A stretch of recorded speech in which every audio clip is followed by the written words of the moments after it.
Hello, everybody, and welcome to another edition of the Extra Shift. I'm Chris, and I'm here as always with Brendan. How are we going? Pretty good, pretty good. Yeah, it's getting real close to NHL season. I've done like 1 3/4 of an NHL draft, like a fantasy draft. I finished one. I've got another one in like 2 nights' time, and I've got one that's a slow draft that's been going on now for about 2 weeks and should finish in this week sometime. You certainly do have one. You certainly do have one in 2 nights' time. I'm going to actually be out while that draft happens. I don't know how I'm doing it, but you better believe I'm doing it. Oh no! Well, I don't think it's going to take very long because, to roll back the curtain a little bit, Chris and I are in the same league now. It's a league I've been running for actually about 10 years. Like literally, I think I started in the 13-14 season, and my team that year was Carlsons of Anarchy, and I won that first year just barely with Eric Carlson when he was young and still on the stands. And so, but it's still going. I've got a trophy and everything, and we're drafting this week. But it was a league that we made when we didn't really necessarily understand the standard in it fantasy format. So it's like a full NHL team size, which isn't usually what you do for fantasy. But people, everyone's been playing it for a long time. We really like that in terms of depth because there's actually not a lot of people in that league. So our drafts don't take that long because you can keep 10 players and you draft something like 16 or something. Austin Matthews, baby. Austin Matthews. Yeah. So we'll let you know how we'll commiserate or last season, by the way. The next draft. Last season, by the way, for everybody's benefit, was the first season I made the playoffs. Yes. I was normally rock bottom, and last year was my rise to mediocrity, folks. And if it wasn't for a couple of COVID scares at the start of the season, much better too. But anyway, I'm not planning that. My trip to from tears to effing glory isn't quite complete yet, but it is episode 196. It is, yeah. We're getting back to we're getting real close to that 200. We're getting back into the 90s with recognizable players. Mikko Rantanen for one.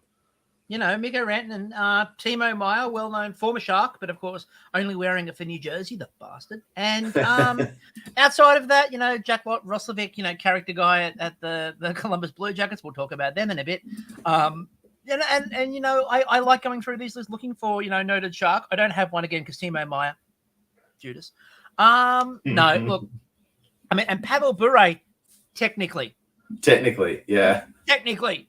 While on IR with the Canucks. Yeah, looking down this list, my favorite standout name is Emerson Edom, who wore it for 1 year for the Rangers, only entirely because of the terrible Twitter meme about Emerson Edom. After Emerson Pupum. That's really the only reason why I remember Emerson Edom at this point. But I think that he did come out to Australia at one point in time and play in one of those Canada versus USA things. Yeah, he was on one of the rosters. He was on. It wasn't the year where we had one good player, which was the year of Brent Burns. Brent Burns. It was basically Burns versus Team USA. That's it. That was the whole draw that year, and we'll talk about hockey in Australia in a little bit too. We'll start off with some sad news, and we have to start off. It's actually kind of the biggest news in the last few days in hockey, is that the Calgary Flames assistant AGM Chris Snow has died at the age of 42 following a battle with ALS, again known in Australia better as motor neurone disease. Now, Snow served as director of hockey ops for Minnesota 2006 to 2010, joined the Flames in 2010, and was promoted in 2020 to assistant GM. This has been all over the socials. His wife's been really good at keeping everyone up to date with what's happening. And just, it's the way that they publicly faced the battle and publicly sort of gave a face to that. And again, to pull back the curtain a little bit, my wife works with people with motor neurone disease. So, I know what a horrible, horrible thing that is. And so anytime that people can bring awareness to that, and especially show their own journey and show their own battle is, useful and helpful for people. Yeah. And just such an unfortunate, thing at 42, that's young for an executive in the NHL, to be honest. Yeah. Young, obviously, in life, but we're only a few years off that, ourselves, and that's, it's awful to think that that could be it. Well, I mean, director of hockey ops in 2006, that's crazy. Yeah. Like in Minnesota. That's insane. So the way he did that, it's just again, one of the things that is really cool is the way that he rose through. And one of the things the Flames have done well, and there's a lot of things that you can criticize the Flames for, but especially given the the current general manager situation there, what they've seemed to have done very well is foster a culture of the people in the lower positions in that executive who have all risen up together. And it feels like they've just really, we joked around when they did their general manager search about promoting from within. As a long search until they found the guy who was in the back room. But a lot of this actually feels like they've just been preparing everyone in the organization to take steps up. And that's kind of good. You don't necessarily want to have a complete roster reset every time. So, but obviously, and like everyone in hockey has been, obviously talking about Chris Snow. His wife was talking about the fact that he's an organ donor as well. So that was all, again, some good came from that. But yeah, the other thing I was going through some of the social media posts. One of the things I liked was they posted a couple of weeks ago was they using AI and technology, they put together a voice box so that all of the clips of his audio from conversations and interviews and all of that went together so he could type and speak to his daughter in his voice. That's really good. It was really cool. So it wasn't like that a weirder sort of voice. It was his voice compiled. So that was really cool too. But obviously a very sad situation there in Calgary. There's no real way to transition out of those things. We talk about this all the time. You can't really do a solid transition. We're just got to do a quick switch. Yeah. And it's time to bring out Gary for one of the first times this year. We have a trade to announce. I think you're going to want to hear it. Vancouver Canucks acquired Casey DeSmith from the Montreal Canadiens for Tanner Pearson and a 2025 third-round pick. We talked about DeSmith when he went out in the Carlson trade, and there was talk at the time that Montreal were looking for somewhere to send him. They'd kind of guaranteed him they weren't going to run like 3 goalies into the season. They were going to try and move him somewhere that could use him. So obviously this is kind of where that ended up being.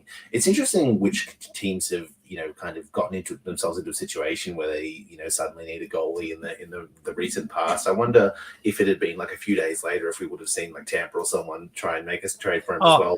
But I get the feeling that Tampa were absolutely kicking themselves, and that we've Tampa probably should have been a little bit more all over this. I'm surprised. Yeah. Look, not that Casey DeSmith is any kind of world-beating goalie. I think he's more or less an average backup at this point in time. But that's what you need. NHL, but that's fine. When not to jump the gun too much because we're going to talk about Tampa a little bit later. But when they're essentially starting goalie now is Jonas Johansson, who a beat writer once called the worst goalie he'd ever seen. That's maybe a step up, but look, we'll see what happens with all of that. They did mention specifically in some of the tweets about this trade directly after the third round pick was basically not so much a value thing, but to kind of offset like the difference in salary, considering DeSmith I think makes like 1.8 and Pearson makes something like 3.125. So it was a really interesting. The Tanner Pearson part of that was really interesting too. There were a lot of people on the Vancouver side who were really upset and felt that Tanner Pearson had been done dirty, including Tanner Pearson, who seemed to very much think he'd been done dirty in this whole situation because the whole thing, he's coming back from injury and we're getting you back. We're getting you back. You're going to come back in. You're going to be great. It's going to be brilliant. It's going to be great. You'll be back. Gets himself back into shape, ready to go, trade. And he wasn't particularly impressed. Look, hopefully he'll get a little bit of opportunity there. I think that there's plenty of opportunity to be had on either team. Realistically, at this point in time, neither of them are the deepest teams in terms of quality and stuff. So maybe if Pearson has put it all together again, that'll be good for him. We'll see if that happens. But at this point, can I just say, I don't know. The funny part at the moment, and it's preseason, so they're carrying people to try people out. But we talk about the fact that Montreal's roster, for example, is not even vaguely deep. But at the moment, they're carrying 26. Yeah. Well, they're over the roster by 3.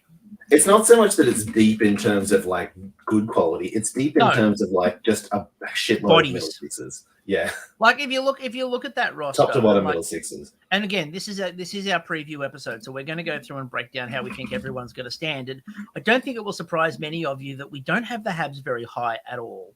And when you look at the roster that they're going to ice, you will understand why. And I know there are a lot of people who, because it's the Habs, are very high on what they're doing. And I know that you just wait and see. They're going to surprise everybody. If they did anything this year, if it gets surprising everybody, they're going to shock people, including themselves, I think. I don't think anyone in that room is expecting a hell of a lot from what they're doing this year. And they will come out and tell you otherwise publicly, but I don't think anyone in that room expects them to be good. There's a reason why, for example, Montreal has gone out and made sure that they've still got their first round pick. And that hasn't gone anywhere. They've got that one for a reason. So, but yeah, look, it's an interesting move. I think it's an interesting move as well for Vancouver. Obviously, the weird situation in Vancouver where they can't seem to help but add players and cap to a roster that's already in financial crap is remarkable. And the fact that they are adding, goaltending, all the chat around Thatcher Demko, it keeps coming up. They keep on insisting he's not tradable. They're not going to trade him. They don't want to move him. You keep hearing little leaks that seem to be coming from the Demko camp going, if something came up, we wouldn't necessarily say no. I don't know where all of this ends up, to be honest with you. I mean, I think there is an outside chance here that, and again, it's only an outside chance, but there is an outside chance that something happens early in the season. Coach extraordinaire Rick Tocchet decides that Casey DeSmith is his guy. Yeah. Which could happen. Yeah. And then if that happens, you've got a situation where you'll have a very unhappy Thatcher Demko begging to be moved. So, well, I mean, this is the thing. Like we see with goalies at all time. But at any point they can go on a hot streak for a few months' time, and everything kind of comes together for them, and you don't know what happened. I can't see Thatcher Demko losing the net necessarily in Vancouver, but weirder things have happened if struggles occur. I mean, it's happened before. They've benched him before. Yeah. All right, so signings. So Mikael Backlund gets the extension in Calgary, 2 years, $4.5 million, and gets the captaincy. Yes. The most important part of that conversation was, would he be paying for the team meal? Yeah. I think that's that was kind of something we talked about in the off season. Was Backlund seemed like the obvious choice for captain. It was just that he didn't have an extension. I think that they did well not to sign him for longer than that, considering that he's already 35. Buying just at the age 36 and 37 years, or maybe even 37 and 38, because I don't think this contract kicks in until next year. No, not next year. Look, not his ideal, kind of years or whatever, but $4.5 million for what he does. If he can continue to be, 80% of what he has been the last couple of years, it's fine. They're going to need somebody to fill that gap when they move Elias Lindholm. So more or less, yeah. That's going to be it. That again, we talked about this in the last podcast, but the Elias Lindholm situation is going to be probably the most fascinating situation coming out of Calgary at the moment. It's just watching what happens with Lindholm. I don't know where, again, that's another one where you don't really quite know where that's going to go, although I can't see him getting extended because I don't think they want to pay him what he's worth. No. So, I mean, I do think that there's a good chance that his value, drops off significantly over the next few years too. So I would think that, even to the point of paying him even less than what he might be worth might not necessarily be the best idea in a couple of years' time too, and for the trajectory of the Flames. So I could see them not wanting to put themselves in that situation long term. I'll be interested to see what happens, who decides they want to get him. It feels a bit like a deadline move that someone will make a deadline move for him. For sure. Also, we got Minnesota, who extended Marcus Foligno and Matt Zuccarello. The lizard goes Zook.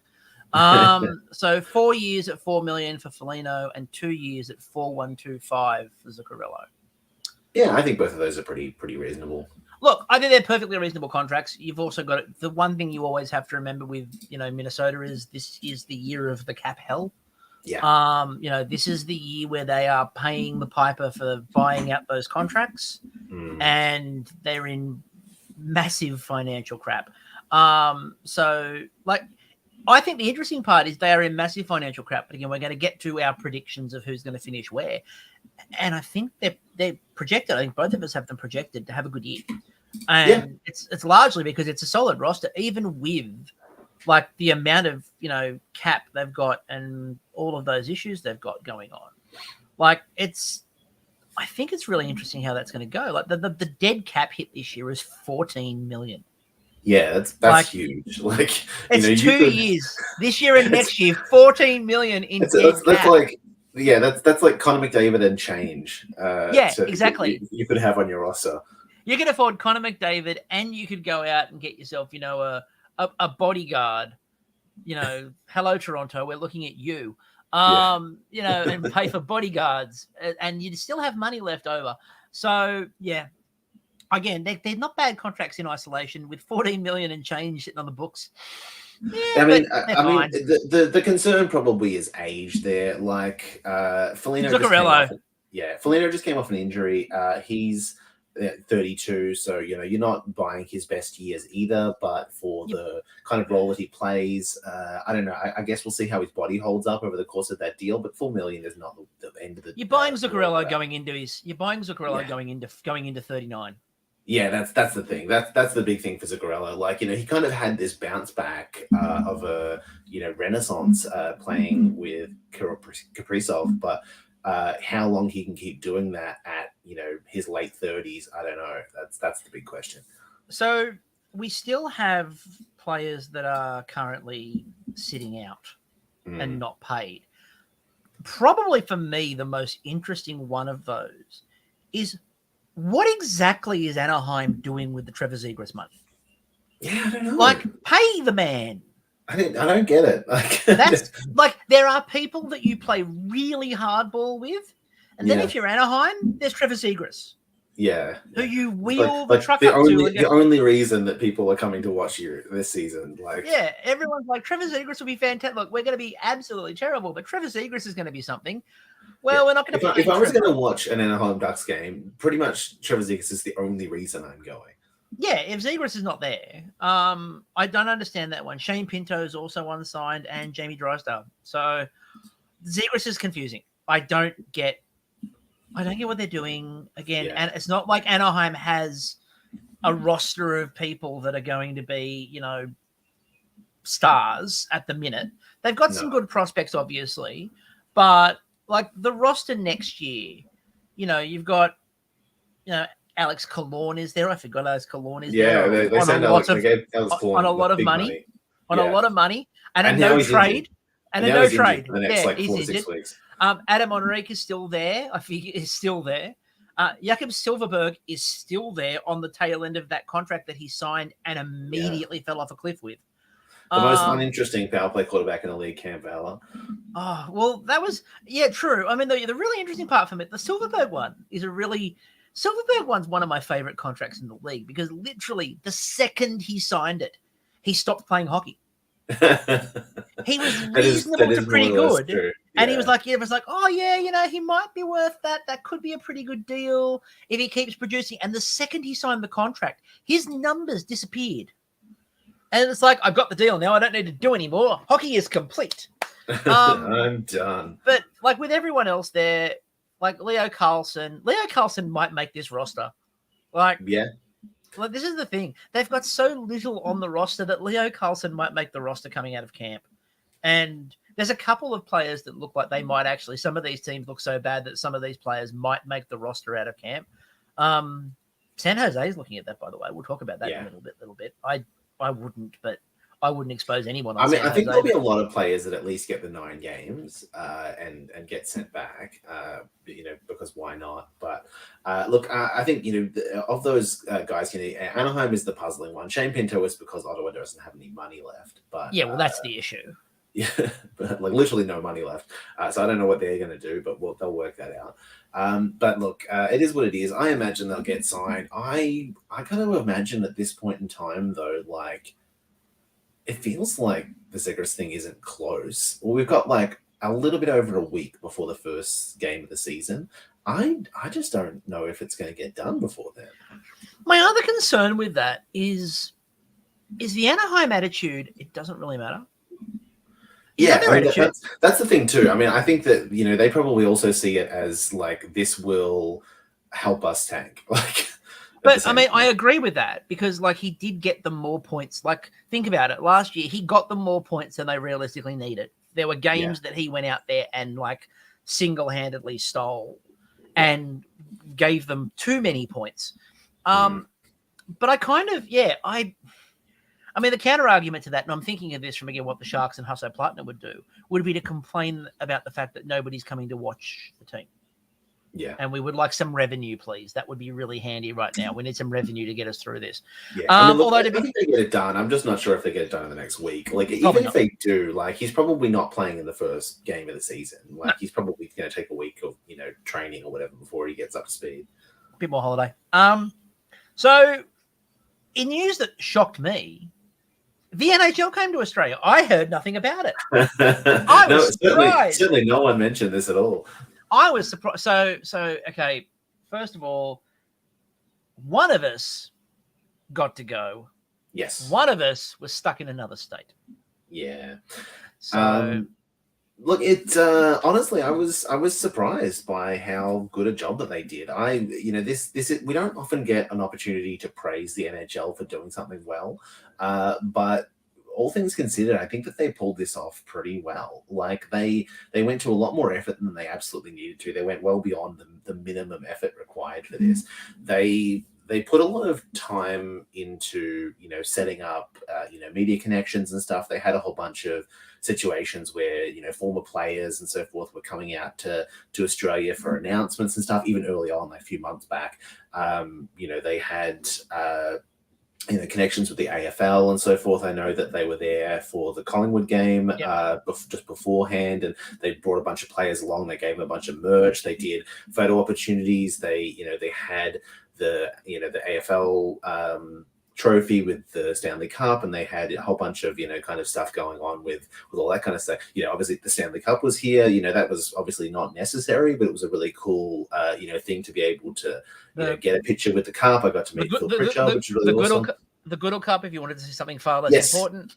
Yes, it was also side by side with the Goodall Cup. So they did a bit of crossover stuff with the AIHL, which was, well, technically, I think that they did crossover stuff with Ice Hockey Australia. It's Ice Hockey Australia. Remember, the AIHL does not own the Goodall Cup. It's on Ice Hockey Australia. Yeah. So this is the thing, is I actually think that, like, from what I understand, like, Ice Hockey Australia was the kind of actual kind of connection that they were doing. So I know that they did stuff with, like, IHA's like coaching and refereeing team. And my understanding was that the AIHL was zero part of it.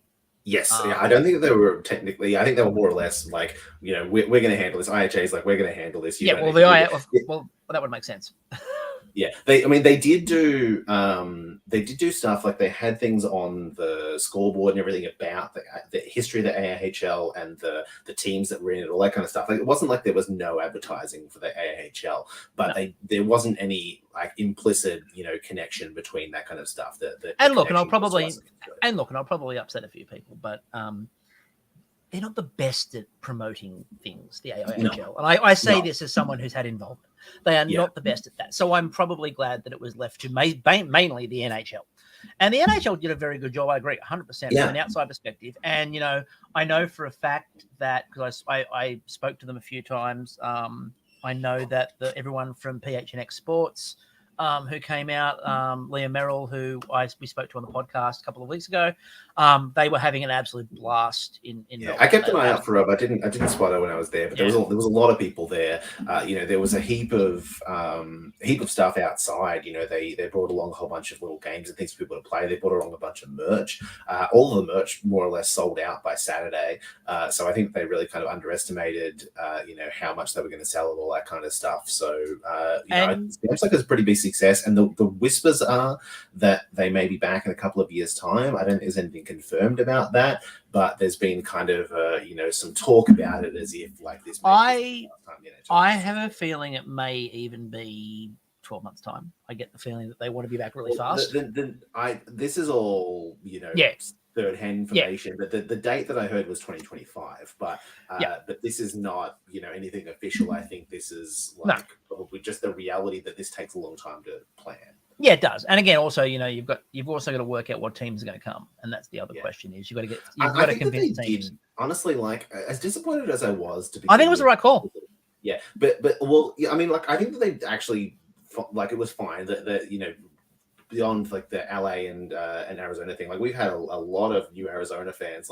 I knew of 3 Arizona fans before this, and we've had probably 30 people join the group over the last week or something saying that they're a new Arizona fan. We've had the population of Mullet Arena 3 times over. Yeah, people saw that Logan Cooley goal and went, sign me the fuck up. But the reality of them doing a preseason game rather than a regular season game, I was disappointed about that originally, but in a lot of ways I feel like that's maybe better for such a thing where they're going a 20+ hour flight to hear what it would have just been brutal to do during the middle of the regular season. And the interesting part for me too was there were some people who were upset because they found out that, for example, Arizona was playing games in the US at the same time. Yeah. But Arizona brought the main team. They did. They left the prospects in the States. The games that were happening for Arizona in the States were mostly prospects that aren't expected to make the lineup this year. Yeah, almost. The team they brought was the NHL roster. Yeah, the NHL roster of the Kings and the Coyotes was here. Disappointingly for some people, I think Doughty and Kopitar didn't play on Sunday, which was a slight letdown. There was 2 or 3 people that probably won't be on the starting roster for each of those teams or whatever that probably be their kind of training players or whatever during the season that got to play games. And I understand that you've got to if everyone's going to fly out here, you want to give them a game. You want to, if you want to bring your 4 extra guys and you want to get them to play a game. And you also probably don't want to sit the veterans. You also don't want to run Doughty and Doughty and Kopitar 2 nights back to back. No, and it's absolutely unnecessary. But I felt for the Kings fans that came along only to Sunday and didn't get to see those guys. But that's a relatively small niggle in terms of the entire thing. I thought it was a incredible thing that they managed to pull off. Yeah, I was gonna say, and I mean from the on ice perspective, apart from the mini hiccup that happened on the Friday where the ice wasn't quite ready to go. They seem to get that underhand. I mean, it didn't look amazing overall, in terms of the bounciness and all that kind of stuff. I messaged with Blair Morrell when the Coyotes training got cancelled, and I messaged her and I went, "Well, welcome to Australian ice. This is just what you see at any rink." But it was. I thought that overall, what they ended up putting on on TV was great in terms of seeing it was good. Having it on. I don't know why the lighting was so bad. That was the question. The point I was going to raise was the lighting needs to be improved next time because the lighting was terrible. But the thing is that they had good lighting, so they put the highlights on during the warm ups, basically, during the thing where they did the anthem and they did all of that. Was it maybe the ice? Was it maybe the ice? It might be that they didn't want to melt the ice or something. So they had it on for about 10 minutes at the start. And I'm like, oh, this looks really good. All of a sudden, it's not so dark or whatever. And then once they started doing the answers, they turned all the lights off and they kind of stayed dim. They just, they had the full stadium lighting that you would see on a regular broadcast. They just weren't using it. It was Habs versus Nordiques in 1982. Yeah. Everything looked a little bit grainy and. But apart from that, it was good to have it on Channel 9. Obviously not on the main channel, but what is on? Yeah, the light generating a heat is sort of what we've sort of put forward. I suspect that probably was what it was. Yeah. But look, I think it was overall, and everybody was talking about the Logan Cooley highlight, which was just outstanding, and it was hockey world viral, not just Australian. Oh my god! Yeah, I'm disappointed. I went to the other day and I didn't get to see the Cooley goal in person. There were a lot of people doing some great shit. Honestly, it was exciting. Anytime he got the puck, it was fun just watching him try to do something with it. There were also a lot of people who were in podcasts and stuff like that who were denigrating the idea of the Australia games beforehand. Who after the games happened seemed to change their tune when they heard from people who were here and were like, no, they actually went really well. They've got to do that again. So I know that like Friedman and Merrick were pretty high on it, and a couple of others. So again, I think all the things are sort of pointing in the right direction. Yeah, absolutely. And you're right, Jojo. The lighting was definitely fine in person. Like there wasn't an issue with it in person. It was just that I watched the Saturday game on TV and I went like, why does this look like it was filmed on a GoPro? Like what's going on? I'm incredibly glad for everyone in the group that got to go. It was really good to see everybody having their photo taken with the Stanley Cup. So many people cuddling the damn thing. I wouldn't have touched it. But, I lined up for it on the Sunday, and thankfully I didn't get there any later because they packed it up like 15 minutes after I was there. But they were kind of rushing us through at that point in time, and I think that if I had a little bit more time with it, I might have taken my time, tried to find all of the the Penguins things on there or whatever. I got to see the 92 thing and stuff, but I'm like, do I it's that weird thing. I'm like, obviously I'm never gonna play, I'm never gonna win the Stanley Cup. I'm like, do I touch it? Do I there's this kind of like, I'm like, in the end, I kind of just went like, no, I don't want to add like more fingerprints to this that they have to I don't need to touch. I mean, you could have. You could have. I saw the photo. You and Phil are best friends now. Oh yeah, for sure. I mean, like we were, you were right there with it. You could absolutely have, touched it. Was Phil Pritchard the biggest superstar? It feels like Phil Pritchard was the biggest superstar. For the people that knew who he was, yes. So he wasn't like actively getting people in with it, at least when I was there. Like he was kind of standing off to the side watching from a distance, and they had like volunteers that were would take your phone and get a picture for you and stuff. And he was kind of just watching from a distance, and clearly like not everyone knew who he was. He had like the badge that said he was an NHL employee and his name was Phil and stuff, but like a friend of mine was getting a picture with him, and I'm like, do you mind me get a picture and stuff at the same time and say hi and stuff? But there weren't a lot of other people going over to him. I can't imagine that most people are big enough nerds to know who he is. I would have been far too excited meeting Phil. Anyway, the stories that it was great. The stories that man has. Anyway, before we move into our preview, we have one more thing we need to update, which was the focus of the last podcast. Yes. Mike Babcock has resigned as the coach of the Columbus Blue Jackets. Like literally 2 days after we recorded. Replaced by Pascal Vincent, who apparently internally everyone's like, thank God. But so very much respected. Everyone was quite happy with that decision. Now, we talked about the Babcock thing. And in that last podcast, I said, look, he's probably done a lot worse. He's probably going to do a lot worse. I don't know if this is necessarily, by the way we've heard the story, if this is necessarily a firing offense. Cut to a couple of days later, where it comes out that he had done what they said with, the captain and some of the veteran players, and that had been a thing. But he then had done the same thing with rookies and younger players, not anywhere near the practice venue, and it wasn't a case of a 5-second thing. It was 15 minutes worth of going through their phones, and they felt that they couldn't refuse. And the man is done. He is absolutely done in hockey. Everybody, even nothing brings together the old hockey heads and the modern hockey people and all these people who have different political beliefs. Nothing brings these people together.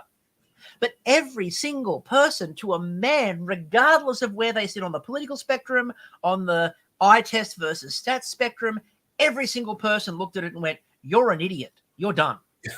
It's funny because obviously the anti-Babcock thing was led by the Barstool group, which are ones who would back him. Which are usually maybe the people that would like hold up against like rookies complaining about something or whatever. So it's interesting in that regard that that there was just no in group that was excited for Babcock. And look, we talked about it on the last pod, and we were we were kind of having to couch our opinions at that point in time because it had just come out, and it was really in the like 48 hours, I think, before we recorded or whatever, like things were still developing. It was still an investigation. And we kind of had to be like, look, at this point in time, this is what we're basing our opinions on, that it sounds like from what's come out publicly that, maybe it was, it came across badly, but it wasn't so bad. It sounds like he's been an idiot, but it doesn't sound like he's it was intentionally malicious or whatever. And then, and then obviously it develops and into being like, oh, actually some of it was pretty bad. You're like, oh, okay, well, look, I'm not shocked. I wish I knew about that earlier when I gave my opinion on it, but... And it's legitimately the definition of the meme of the worst person that just made a good point. Yeah. But the other interesting part about that whole situation too is, and this is something they did say, the Chicklets guys did talk about, which was they felt really bad that, the leadership group of the Columbus Blue Jackets were wheeled out to defend Mike Babcock. Yeah. Like, why did you hang them out to dry? Like, you've basically made it so within that locker room now, the veterans who are the leadership group look stupid. Yeah, well, this is the thing. Like, clearly they got a different experience to some of the other guys, and they, had to go to bat for him. This guy that they just barely met, and with the view that they had to go out and defend him, and now have basically been proven like, oh hey, yeah, you just had to defend someone who did something awful to some of your teammates. And it's like, oh, that's an awkward way to start the season. And the other interesting thing is that everyone in hockey seems to agree that accidentally now Columbus have made the right hire. Because Pascal Vincent, they said, is very well regarded. There are lots of people who are like, you probably should have got the coaching job initially. They said it's sort of, the hockey will be not too different from Babcock, but probably a little bit more different. So the players will fit that style, but he's also probably a little bit more advanced in terms of more modern than Babcock's views. So you might get a little bit better hockey in Columbus. They need it. So well, I mean, now they're going to be paying two coaches to not coach for them for the next little while. So that's not going to be great. So with that, it's season preview time, folks. Yes. This is always everybody's favorite time of the year. Now, we will go through at the end and go through and talk about the responses we got, because I asked people to put their responses to the questions in the group. And we didn't give everyone the full run that we give because it's way too long. But we got the gist of it and gave everyone the gist of the important stuff. All the important stuff. So what we're going to do is, and this year I've got it in graphic form.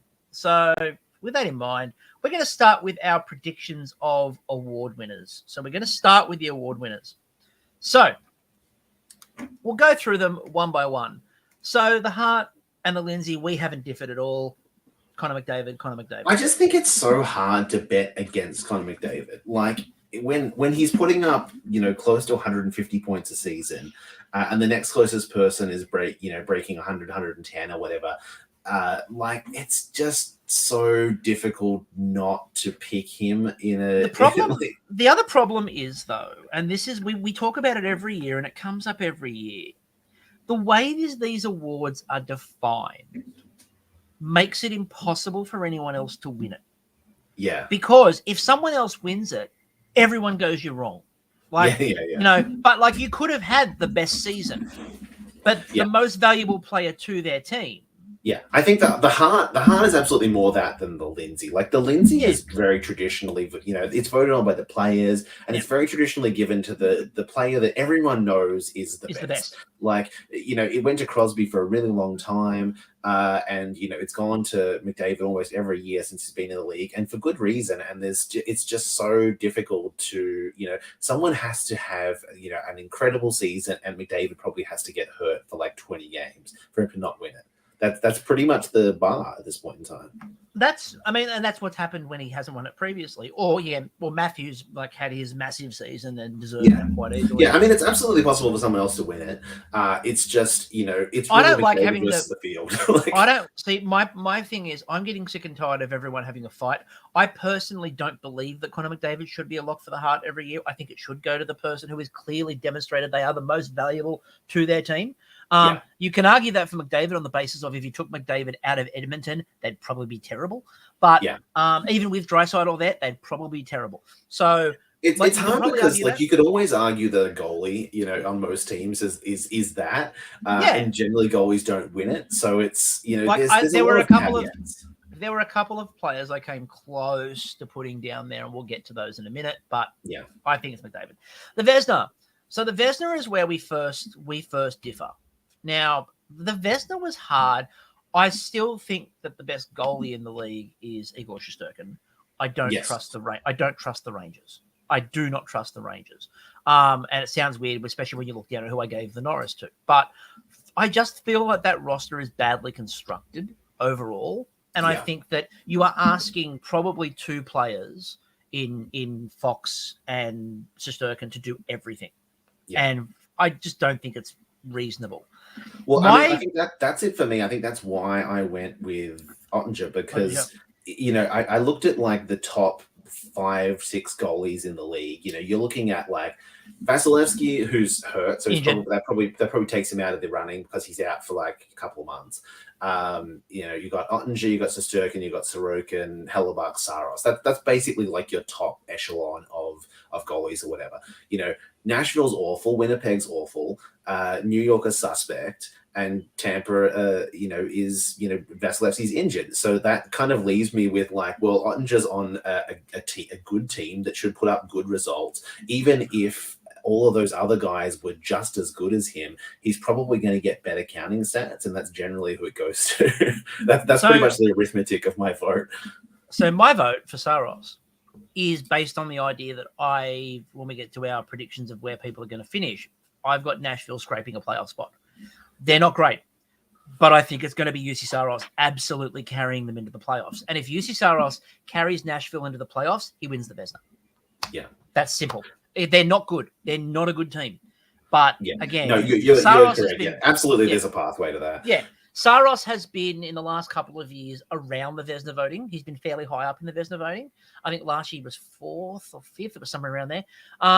He's always consistently in that top 5. I think that, again, that's not a good team. If they get anywhere near a playoff, that's where you... Like, again, think about the Bobrovsky year. Right? That team was far better than expected. Have a Vezina. That often happens. I want to just, before we move off that real quickly, I want to talk about some of the public votes for this. Oh yeah, this is fun because I think that most of the people that I just listed in that kind of top echelon of goalies were, have been kind of voted for, which, absolutely makes sense. I can see, any of them realistically could. The one that's fun that stands out to me is Jordan Binnington, who I am not even convinced will be the starting goalie on St. Louis by the end of the year. I'm not convinced he survives there. The other one that was really interesting, and I very nearly found a pathway to give him the Vezina nod, was Samsonov. Yeah. And my rationale behind that was that, and if you're watching us on video, we'll get to it, but I've got Toronto for the President's Trophy. That's not necessarily because I think they're going to be brilliant. We'll talk about why in a moment. But if they go out and do that, I can see a pathway where they go, well, Samsonov, look at him. So I think some of the votes, like everyone pretty much put down Oettinger, Hellebuck, Sorokin, Saros was there.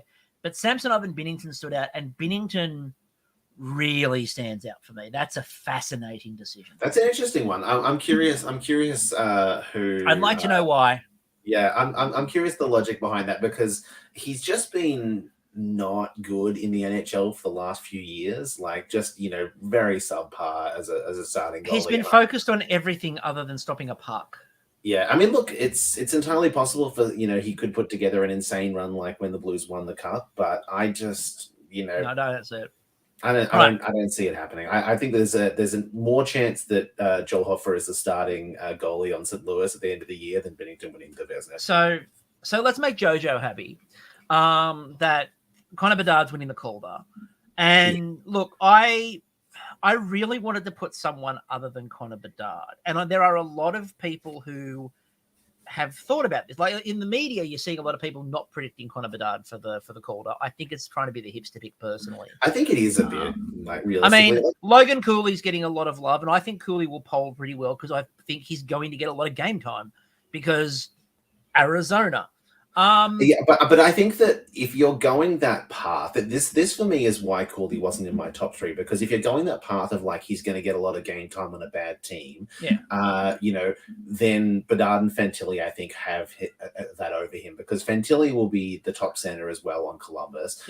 Bedard will be the top center on Chicago, and Cooley is behind that top line in Arizona. Like he's not getting on that top line with Kalla and Schmaltz, and he's not getting on the. Payton. He's not getting on the top line. That's part of the reason why I was okay with putting him in the 3 is because I feel like the shielded minutes will actually help him a little bit.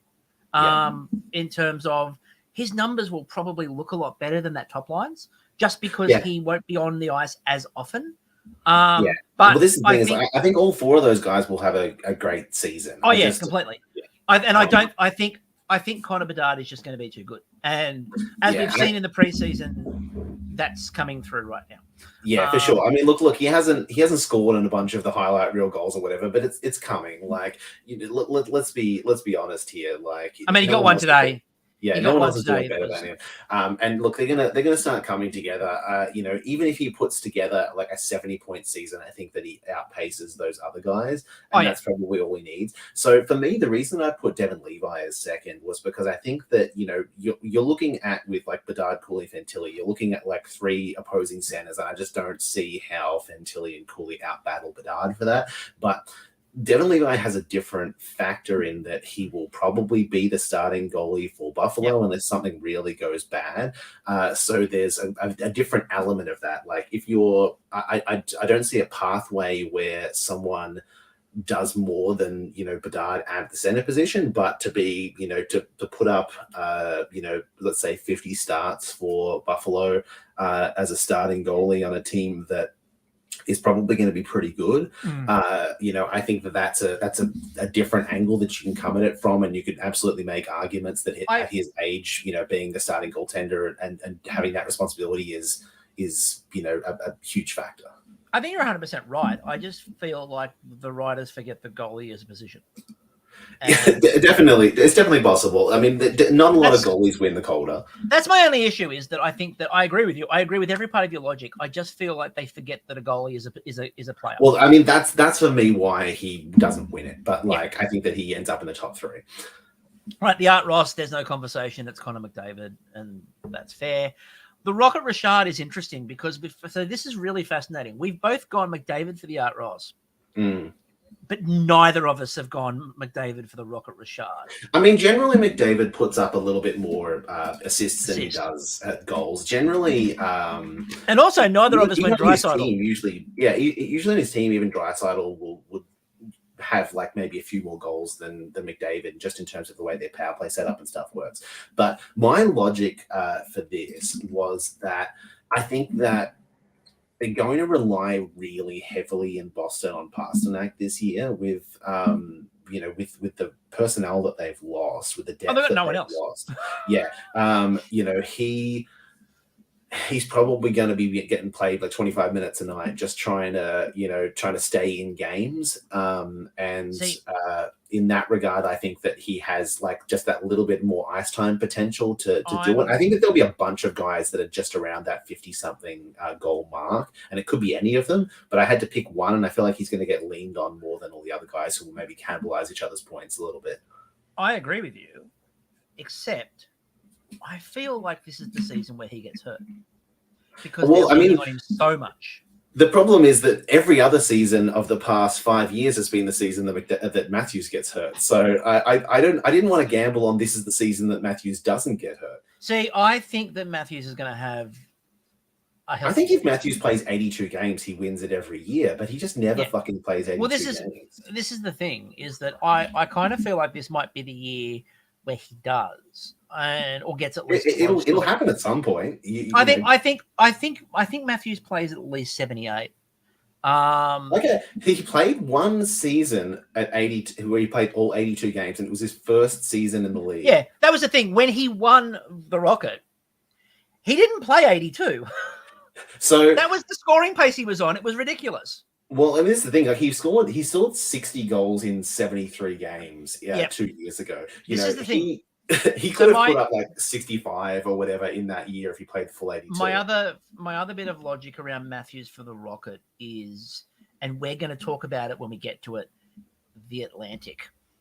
It's an interesting time in the Atlantic. It's not what we're used to, but we'll come to that in a moment. We won't get there just yet. Just quickly in the what the people selected. The Art Ross, we had McDavid, Connor McDavid, and McJesus.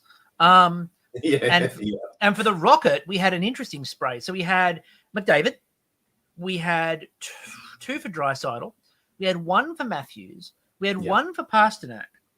Then we had Alex Ovechkin, which I think even Ovechkin would go optimistic. Yeah, And yeah. the other one, I'm not so sure that Obi gets over 40 this year, to be honest. and the other one was Jack Hughes. I'm assuming it's Jack. Yeah, It was probably. Jack Hughes. Hopefully. I hope so. I mean, Quinn's like if what? Quinn gets like 60 goals this year, I'm real fucking impressed. But I yeah. think Hughes will have a good year, but I don't think he's getting close to the Rocket. I think that the problem for me with New Jersey, as much as I really like that team, They score by committee. I'll talk about that soon. Yeah, absolutely. They are. I feel the deepest forward team in the league this year, and I just don't see him getting the bulk of ice time that allows him to do that kind of thing. No, they've got they kill you by 1,000 cuts. There's not watch out for this. They have 3 lines that are close to as good as each other. Yeah, exactly. The Norris. Now, my logic again is that I genuinely just believe that Adam Fox is the best defenseman in the NHL. And I think that, like, last year, I thought, even though I obviously had a very strong leaning as to where I wanted the Norris to go, and it went there, Adam Fox is the best defenseman in the NHL, and I think he wins the Norris. However, you have gone with Rasmus, not Rasmus Dahlin, no. Yeah.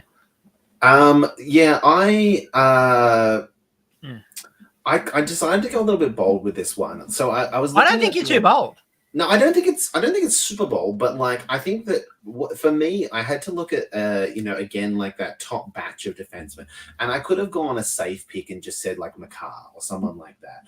I wasn't gonna pick someone like Erik Karlsson as going back to back or anything like that, or Seth Jones coming out of nowhere.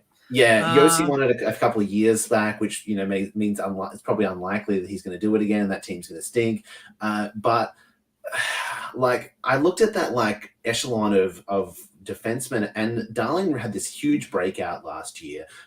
His team is kind of hitting its stride. He seems to be kind of hitting that age curve of hitting his stride and so forth.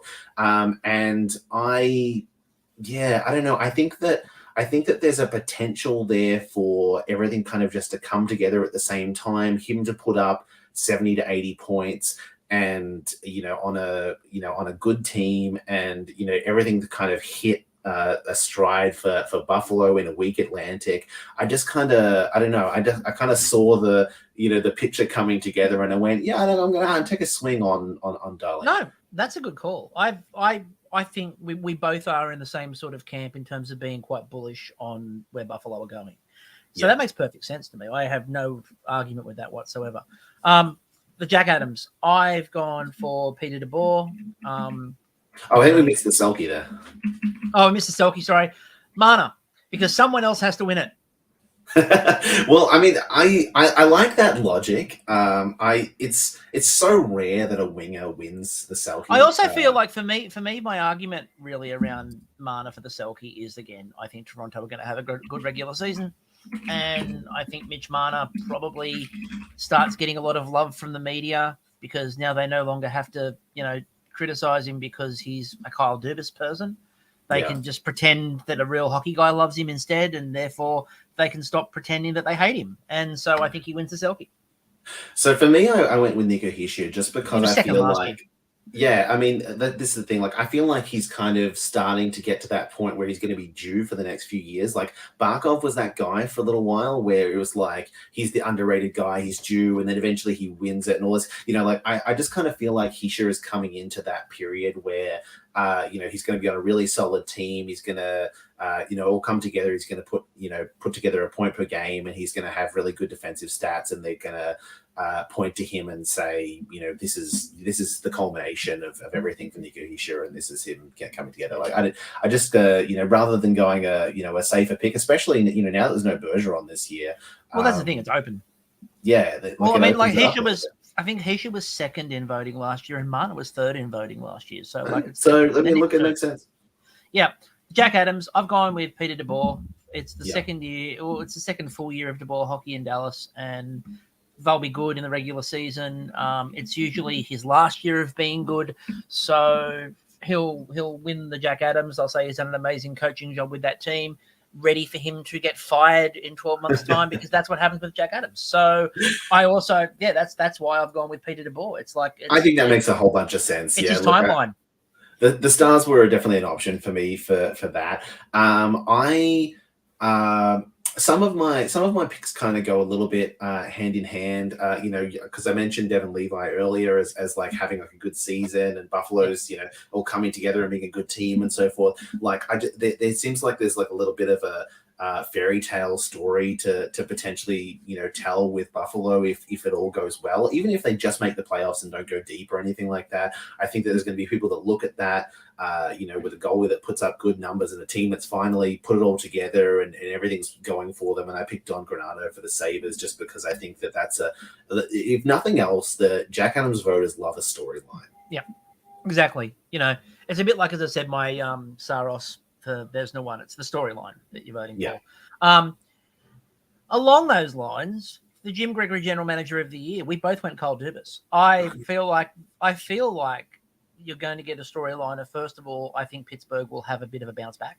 Secondly, I think you've got a general manager who is determined to make Toronto look stupid. And I feel like he's going to be praised by the end of the year for giving Sidney Crosby pieces at the end of his career to extend his opportunity of winning before he retires. Yeah, I think that there's a good narrative for it, and I think this is ironically, this is one of those weird. I'm fairly sure that the GM of the Year award is voted on like halfway through the after playoff, the first round, which is super fucking dumb. But I think that I think that it all kind of lines up for the big swings that Dubas has made coming in and the mark that he's already made on the Penguins and so forth. Like, I can't see another more visible GM option at this point in time with someone who's come in and been bold and done things. And so I think if they kind of have a little bit of a resurgence and a good year, it's I don't see at this point in time another contender with it. Apart from, like, you can really kind of go two ways with the GM of the Year. It's either a team that finally all comes together after someone's long, hard work, and then you could probably point to somewhere like Buffalo or New Jersey or someone as a team that's in that kind of capacity, or someone who made a couple of big moves, and that's usually what happens. Like, I'm pretty sure that Jim Rutherford won in the year that did the big swing for Phil Kessel and Nick Menino and all that kind of stuff. Like, this feels like that kind of move and that kind of award. And so, interestingly enough, then we get to the President's Trophy. I've gone Toronto. Yeah. That is not me having overwhelming faith like I do every year that Toronto are going to pull it together. That is me saying that the Atlantic is terrible. Yeah. They are built for the regular season. I think they are going to do what they always do in the regular season. They are going to just get more points because they're playing in a really soft division. And I think that they'll probably end up, I think whoever ends up winning that division probably ends up winning it with a lot of extra points because the games are just going to be terrible. And I think Toronto's probably the team that capitalizes on that because the top of the roster and the nuts and bolts of that roster haven't shifted, whereas on every other one of those teams, the nuts and bolts of the roster have changed. Yeah, no, I think that you're right, and like I had the same thought when I was trying to work it out, and I very much considered going Toronto for the same reason. I didn't love some of their moves. I think their moves are terrible, but I think that's not that they were all, but I think that overall they'll still be a good team.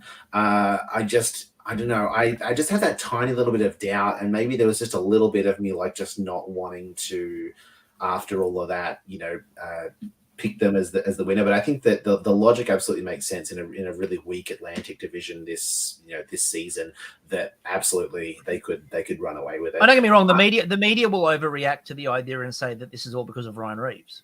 We know. Yeah, absolutely. Yeah, and I think a little bit mentally, I just didn't want that to happen. I didn't want them to to succeed and people to point at it and kind of go, "Oh, see, this is what happens when you don't have Dubas and you make these moves and you bring in Ryan Reeves and you bring in." Wait till I get to the rest of my predictions. Wait till I get to like Max Domi and Tyler Bertuzzi. Wait till I get to the rest of my predictions. But let's face it, it's not about the regular season for me. No, it's not. It's funny, but so look, I think I've made a slightly dicey pick in that regard. That I feel like New Jersey are the kind of best team on paper that I can see currently, and I just kind of went, Despite how much the Metro is going to cannibalize each other, I kind of just took a swing and went with them, but I could absolutely see them not winning it just because of how strong the Metro is. I mean, so far, you've taken more swings probably than I have, which is unusual for us. Moving on. So let's go into now looking at where we think things are going. So let's start with the Metro. Now, one of the things you're going to see is, and we didn't look at these each before we did them. No. We didn't talk about them. We've pretty much got a top four and a bottom four in the exact same team. Yeah, we're quite close with these. I thought that you would have Pittsburgh and the Rangers the other way around. No, I don't believe in the Rangers. Yeah, well, this is the thing for me. Like, I almost did, and I think that most popular models have, Carolina, New Jersey, Rangers as like the top three, and Pittsburgh as the wild card. I think I can absolutely see happening. I think the Rangers are Igor Shesterkin protected from being fifth. Yeah. But I don't think they're good enough to be in the top three. Yeah, that's the thing. Like there was a little bit of unknown there for me as well. It was a toss up between New Jersey and Carolina. I think they're both really good teams, and that could go either way. But it was really then just a pick about which one makes it into third, and which one is the wild card. And even last year, when the Penguins were significantly worse in terms of their depth and so forth, there was a point in time up until about 80% through the season where Pittsburgh and New York were like neck and neck, and Pittsburgh just kind of tailed off, and New York kept going. And that was kind of the difference in points that ended up there where they kind of made it through. And I think that in a lot of ways, New York kind of got worse or as the same, and Pittsburgh got a little bit better. And that's kind of where that, but I could see that only being a couple of points between the two of them. Interestingly enough, when we asked who would win the Metro, only two teams were picked. It was either New Jersey or Carolina. A majority went for New Jersey, but they're the two teams. For me, the interesting bit there is actually the fact that, first of all, we both got Philadelphia absolutely so marvelous. But the Washington and Columbus flip is an interesting one too. I still think that Ovi will score enough to just put them ahead of Columbus, but I don't think Columbus are going to be horrendous. Even though I've got them at 7, I don't think they'll be horrendous. Well, I mean, that's why I put them over Washington, because I think that at this point in time, I think there's actually a little bit more there in terms of stuff to be excited about in Columbus than there is in Washington. I feel like Washington at this point in time are three kids in a trench coat trying to get over the goal record. They are. Like, it's like, that you look at the depth in their lineup, and there's just no one there realistically. Like, it just drops off real quickly. Columbus have a lot to look forward to, and they've got some exciting pieces. And if it works, they could find themselves like, the heady heights of that mid pack of the Metro. The other thing I want to make really, really plain with this is that I don't think the bottom teams in the Metro are going to be the bottom teams in the East. I want to make that plain. So to put it in context, I had the Rangers still making the playoffs in this top basically. Yeah, so I have like 4 teams making it out of the Metro, cutting off at the Rangers, I think that it's going to be pretty close in that 3rd and 4th spot. But really, like the two juggernauts of this division are New Jersey and Carolina. And there's a couple of almost contenders kind of thing in Pittsburgh and the Rangers. And the Islanders will sit wherever Sorokin is, whatever's happening there, and that's kind of it. Moving on to the Atlantic, which I know a lot of people are waiting for. All right, Toronto. We both have Toronto as first, and that, again, is not me having overwhelming faith in Toronto. More the key pieces that Dubas put in place are there, and they're not going anywhere. They've added those other pieces. To be blunt, I don't think for the regular season it matters who the hell you put on the 3rd and 4th line in Toronto. I don't think it matters. No. I think it's all about those first two lines, and it's just if the Matthews and Marner and Tavares, if they're all firing, you're fine. And Austin Matthews can probably score you out of any situation. Tavares last year had a sneaky, really good year. He was sneakily very good. Marner is Marner. Nylander, again, that'll be the interesting situation going through this season, is what's going to happen there. I feel like they're probably just going to let the contract wind down and see where they go. But yeah, I mean, look, everything they had good going for them previously is still there, and they're a juggernaut of a regular season team. And I don't see why that'll change. So the funniest part for me yeah, is if you look at the way I've placed my divisions, I've put Toronto finally at the top, but I've made them play Tampa in round one. So yeah, of course.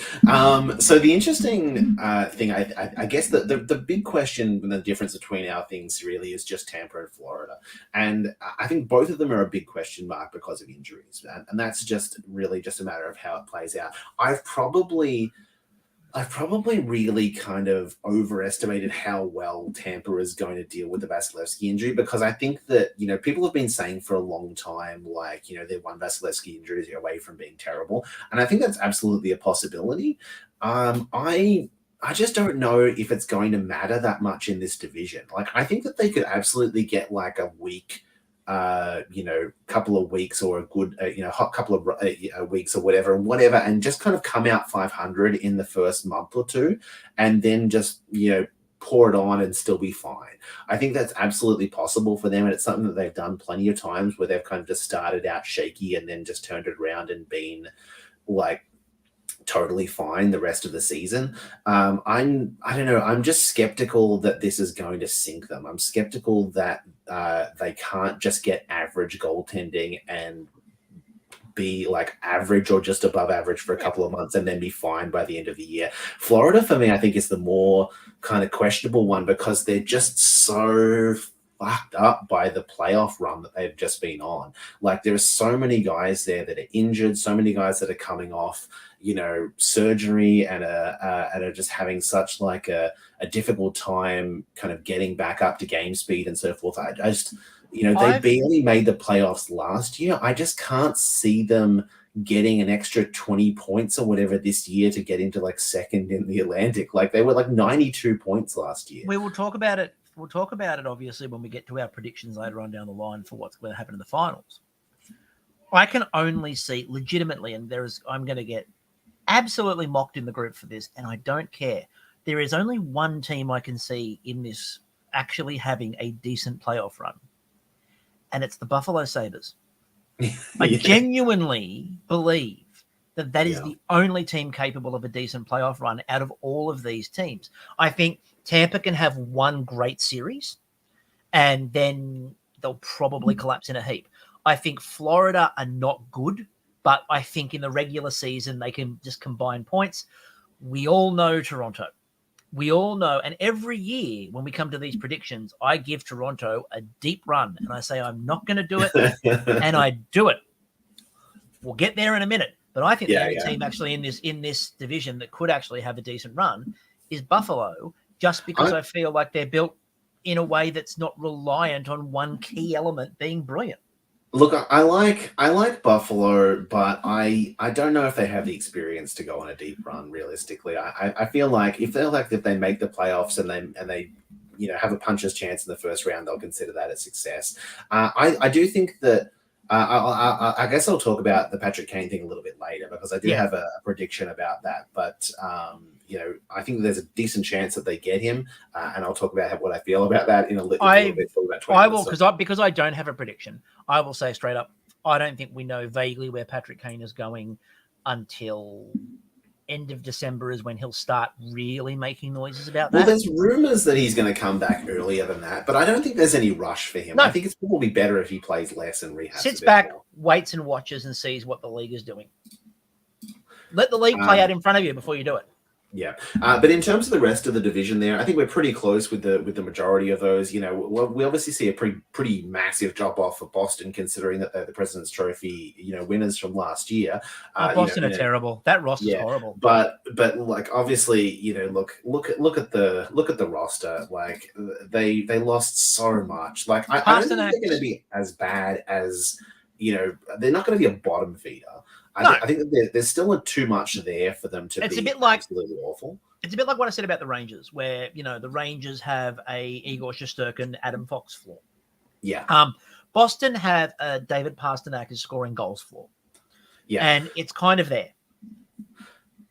Yeah, I mean, look, they still have a reasonably decent, like, top power play in terms of quality and stuff. There, they have good goaltending. They have they had some pieces there. They just don't have the center depth. They don't have everything that they need to put together like a significantly contending season or anything.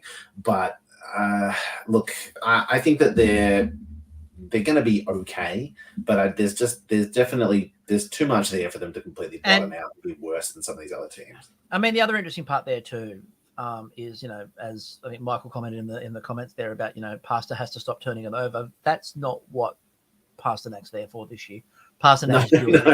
He is purely there to put the puck in the net.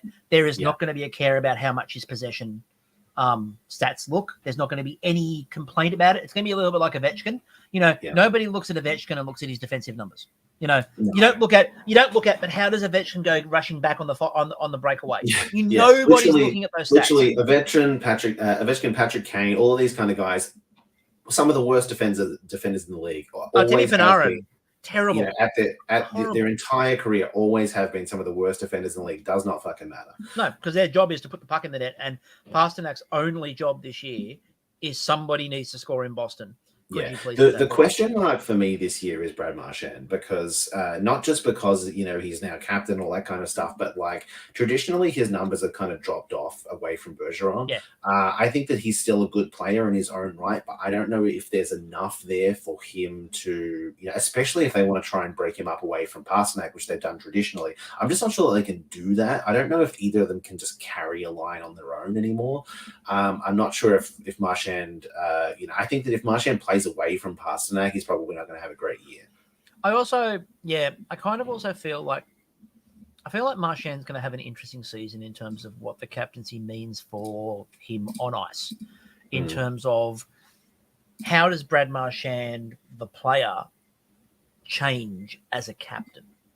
I mean, I feel like not that they want him to, but I feel like he will. And I feel like he'll try to adjust a little bit. And again, depends on how the game goes as well. I think to be honest, and we've talked about this, and I know that the comments came in about turning it over. It puts pressure on defense and Ullmark and Swayman. That's kind of the point. That's kind of why we don't think that Boston are going to be very good this year, is that they're going to turn the puck over a lot because they don't necessarily have the depth and stability that they would have had previously down the roster. And also, I think Ullmark and Swayman last year in the playoffs, that became a problem that they were able to hide for the entirety of the season in terms of workload. And I'm not convinced that Ullmark's anywhere near as good this year. I'm not convinced of that at all. I mean, there's not a lot in front of him. It's probably not a bold prediction to say that their goaltending is probably not going to be league leading again. There's not as much in front of them to shield them. And Boston's cap doesn't give them the situation to get out of it. So, that's part of, for all of the Boston fans who were very much riding that whole Pastrnak plays for the love of the sport and doesn't need a large contract train. This is what happens when you have somebody who is at that level who then goes, I would very much like money, because he's now got that big contract. And this is what happens to your roster development when a player like that goes, pay me what I'm worth.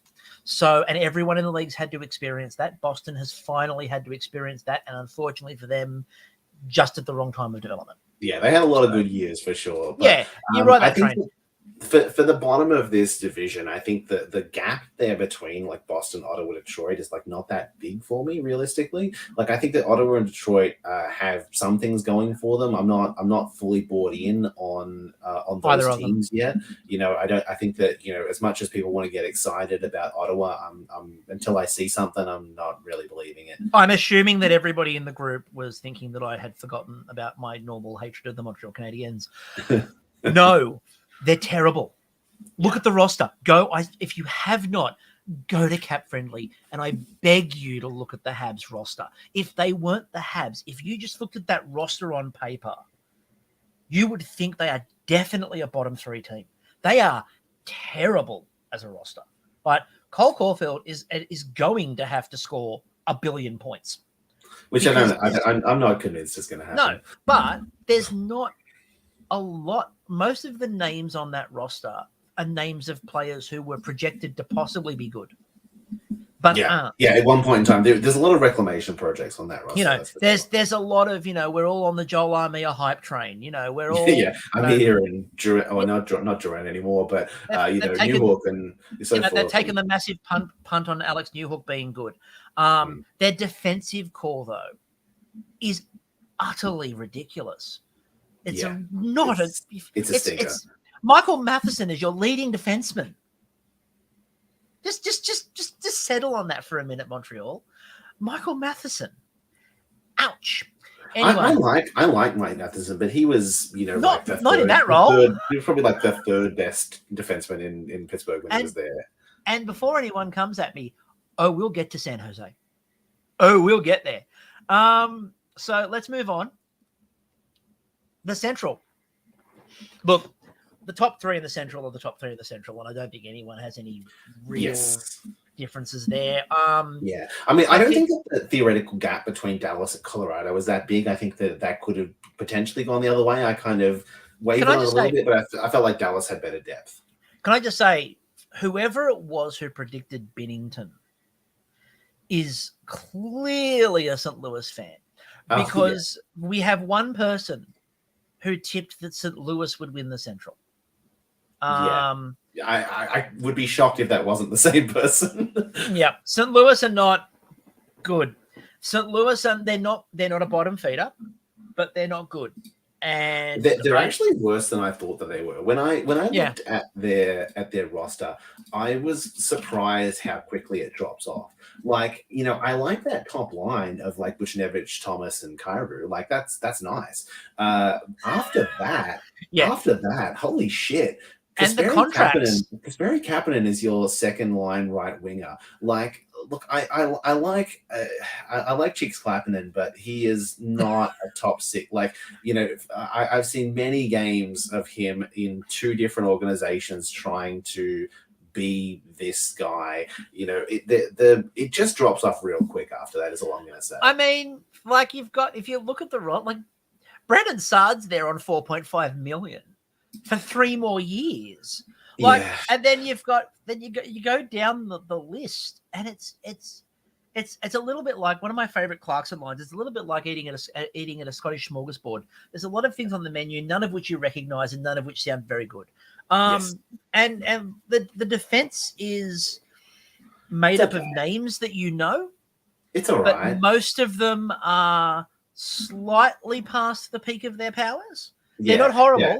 They're not completely falling off a cliff. Exactly. Like that top four basically is really just summed up by that. Nick Leddy, Colton Parayko, Torrey Krug, and Justin Falk, all well past the peak of their careers. Yep, they're all people that Now, the sounds like St. Louis should be 8th call is because Chicago exists. And look, I don't care. Look, Connor Bedard will be. There's some fucking stinker teams in the Central. Connor Bedard will be absolutely brilliant and will probably score a boatload of points. But that roster is designed to come last. Yeah, it's built to come last. I think that the culmination of St. Louis is okay. And that's who they were for a long time, and that's who they pretty much entirely went back to the moment after they won. They had that good run where they won that cup, and then they've just been kind of just okay. St. Louis are like, we won the cup. We'll give everyone who won the cup a lovely contract to thank them for winning the cup, and that's it. And you know what? They got a cup.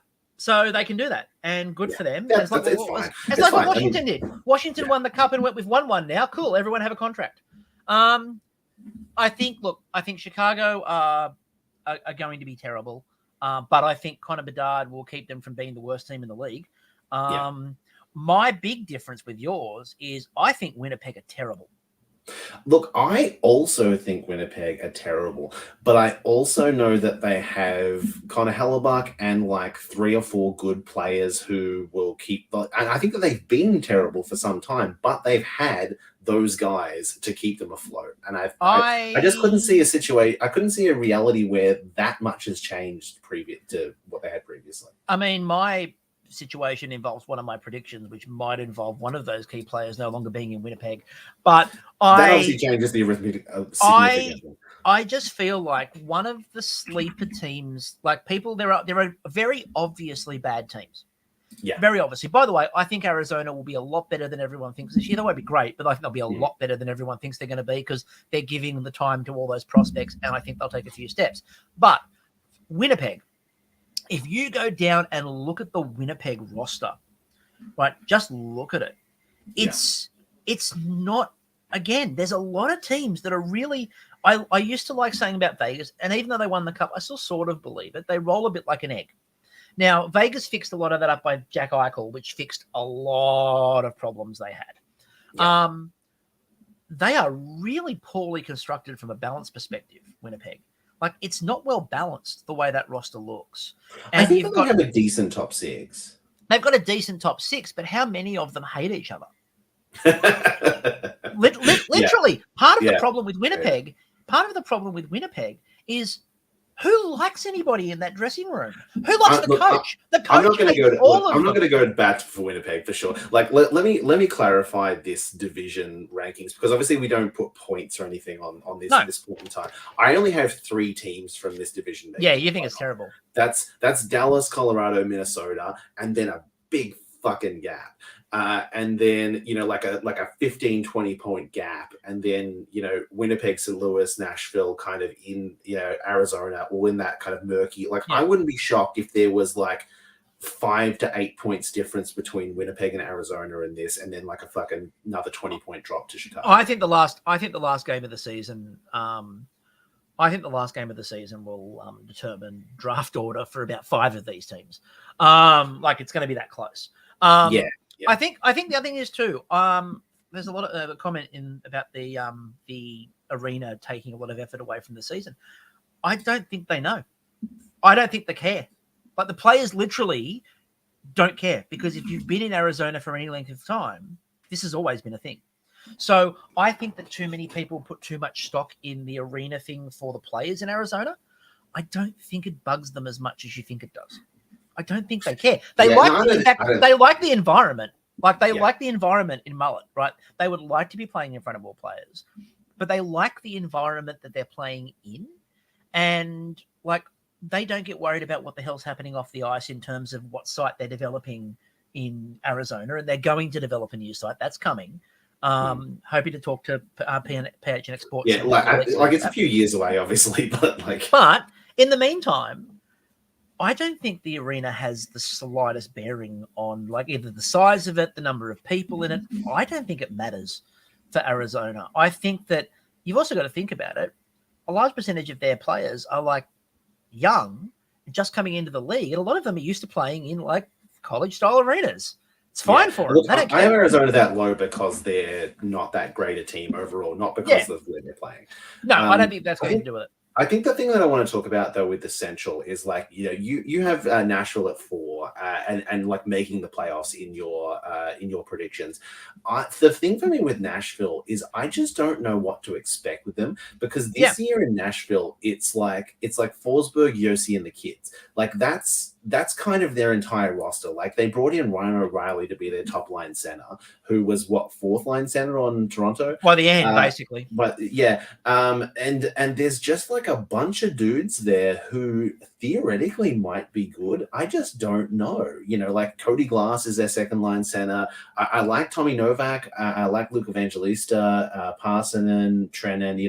Maybe not Trenin. Sissons I like, but like there's a bunch of guys there that like maybe some of these rookies turn out to be like really good, like Novak and Evangelista and so forth. I just don't know what to make of them. Maybe they're a decent team. Maybe they're bottom of the league. I don't have no fucking clue.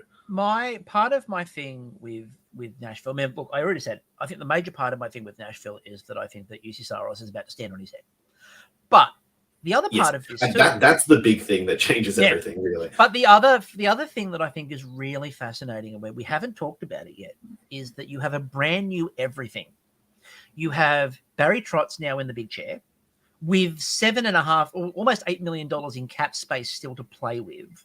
If he decides that they need to go out and sign somebody who's either a free agent or make a trade where they've got cap to do it with. The other thing you've got to think about is Andrew Brunette's finally getting his long-term shot at the league, who's been one of the most highly touted, this is the guy who should have had a job coaches going around. So I think you've got Andrew Brunette's got a point to prove that, he believes that he should have got the Florida job long term. And I think he was disappointed that he didn't. Brunette's been mentioned for every coaching vacancy for 12 months until he got this one. He's been every single time a vacancy. Andrew Brunette's the front runner. So I think Brunette is an interesting move. And again, I think Brunette did fairly well in the time that he spent in the chair in Florida. He seems to be a player's coach as well, and they seem to like that. I just feel like, again, it's also not that I think they're going to be amazing.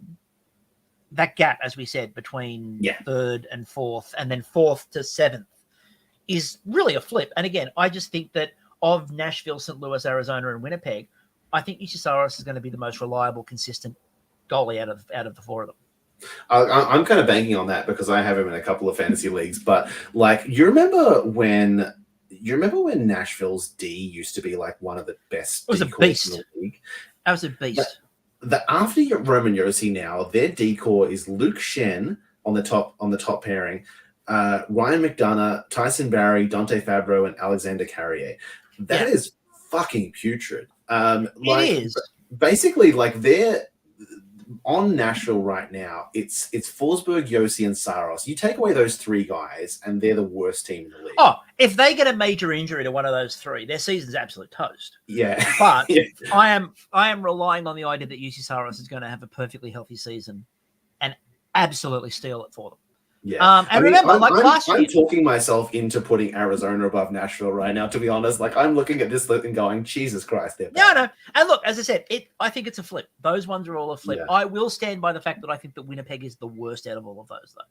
Because I just feel like something is possible. Just feel, my whole thing with Winnipeg, I just feel like something is so wrong inside that locker room. That feels like that's been the case for Winnipeg for like 5 years, honestly. Like, they've always should have been better on paper than they end up being.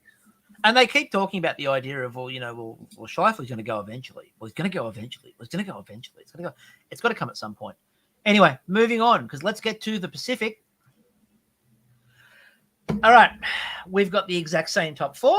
Pretty close. We're real close there. Honestly, we just got Vancouver and Calgary the other way around. Yeah, and that I think is a coin toss. Let's start with San Jose. Yeah, San Jose is the worst roster in the league, and I say this as a long-suffering Sharks fan.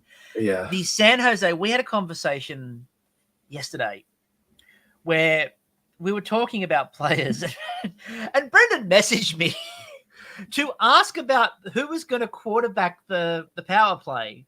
So this isn't so much necessarily a question for me. Like, this is a question that, like, people involved in like fantasy hockey and stuff have been asking the entire offseason. It's like, once they trade Erik Karlsson, it's like, who the fuck there has ever quarterbacked a power play? So the answer as to who is probably going to quarterback the power play is probably Henry Thrun.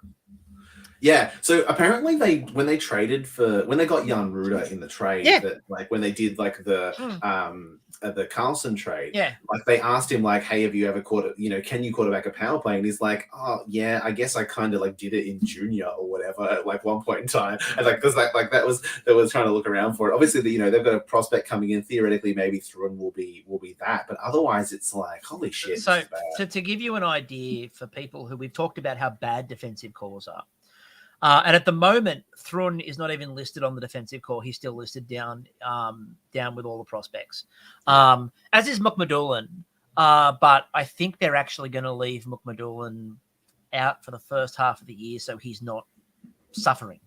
Legitimately, that was basically the conversation they had the other day. Was they like the way McMadulan's developing? They don't know if he needs to be around the Sharks playing like this. So Henry Thrun they got last year from Anaheim, and they were quite happy with the way he played at the end of the season, which is why I think he'll end up quarterbacking the power play. The defensive core for the San Jose Sharks is, of course, he's still there, Marc-Edouard Vlasic. Of course. My longest I have tried. Taxes and Marc-Edouard Vlasic. The one Shark I have tried to trade, and people who have listened to this show for years know, I have every year tried to move Marc-Edouard Vlasic, and he's the only one left. Since episode 1. He's the only one left. Vlasic, Ferraro, Jan Ruda, Vadim Simek, Matt Benning, Nikolai Kisnyov, Kyle Burrows, Ty Emberson, Jacob McDonald. Add Henry Thrun to that. Ty Emberson, I think they just picked up on waivers. So. Yeah, they did. Literally, he was waived by he went under waivers from New York. The Sharks claimed him, and everyone went, "Why? I don't Why get that have you claimed him?" Because, like, how are they going to fit him in this roster with all of those defensemen they already have that are not good? It's terrible. So, look, the Sharks. So there's a lot of conversation in the media around, San Jose refuses to announce they're tanking. They refuse to tank.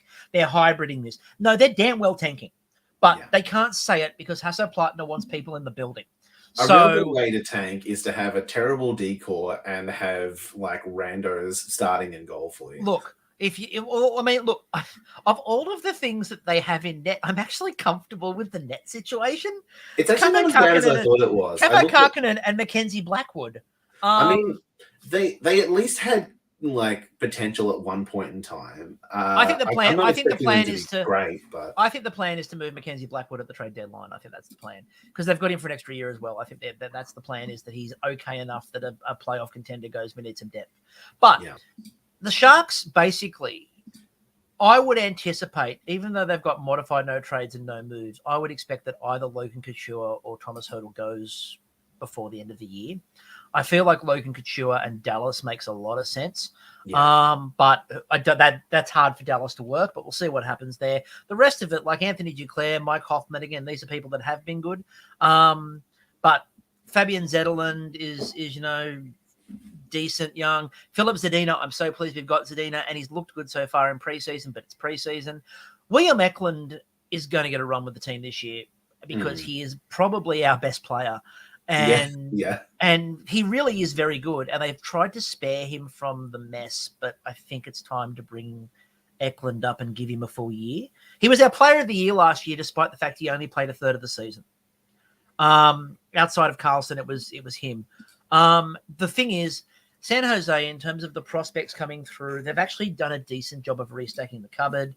Thomas Bordelot might find himself called up, but I'd probably leave him out of the way. So, by the way, we are currently streaming on YouTube, Jimmy, for those who are asking. It's on YouTube.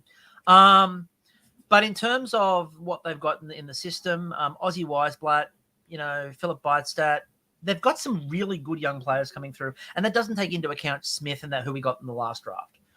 The future's getting there, but we're going to be but we're going to be absolutely terrible. We'll be starting to go, obviously, we're going to be absolutely terrible, and if we are vaguely good, I will be upset. Yeah. Now, I think that we can jump ahead slightly and say that we both picked San Jose to get like the first overall pick. And we need the damn thing. But overall, I think Vegas will win the Pacific again. I don't think Brendan knows this. Everyone watching knows this. I don't like the Oilers in terms of I still think they are a badly constructed roster that just happens to have two high-scoring superstars. I want to be clear. I don't think there's any team that you actually like in this division apart from the Sharks. I think Seattle's built okay. And as much as it pains me to say it, I actually think that LA has done an amazingly good job. I think LA has done a really good job. I hate the fact that LA has done a good job. Yeah. Because I hate LA. But they're pretty solid, honestly. I think LA and Seattle have done the best job at roster construction. LA built a really good prospect pool and have kind of like really managed to turn things around. Like obviously that they bottomed out for a while, without completely bottoming out. Like they managed somehow to actually turn it around without getting rid of Kopitar and Doughty, which is difficult to do. And I mean, look, I said I really, we've talked about it before. I'm a massive Quinton Byfield fan. And I think they've done a really good job in bringing him through and not giving him too much pressure. And I think he'll have another massive step this year. I just like the way that LA and Seattle have gone about things, which is interesting because neither of us liked their draft. But I think what they've done since then in the way that they've sort of put that structure together, they've done a little bit of what New Jersey have done in terms of it's the sum of the parts rather than the parts. And Hextall, who knew that Dave Hextall could actually coach hockey? No, I didn't. Philadelphia didn't give us any indication. So look, I think they've done a decent job. Whether Seattle has a bit of a step backwards in like a second season, but I don't think that there's. I've only gone with 4 from the Pacific because yeah. So I mean, I couldn't justify putting like St. Louis or Winnipeg or Nashville in over Calgary. I looked at Calgary and I don't think that they're incredible. I think that a lot of those guys are due a bounce back. I think that they had a pretty decent run towards the end of the season, after some kind of, coming out of the gate skidding after, the Hugo trade and Kadri and all this kind of stuff. It didn't really kind of work out for them at the start. But I think that Calgary are kind of starting to put it together a little bit. I'm not ready to pick them as anything other than a wild card, but I just couldn't put some of those central teams in over them. So I have 5 teams surprisingly making it the playoffs from the Pacific. The other problem is too, Vancouver and Calgary have traditionally been teams that can't get out of their own way. Yeah, but I do think it's a flip between those. Like I could see Vancouver or Calgary making it. The problem. So I wouldn't be surprised if Calgary does finish above Vancouver. For me, it depends on if Vancouver shoot themselves in the foot again.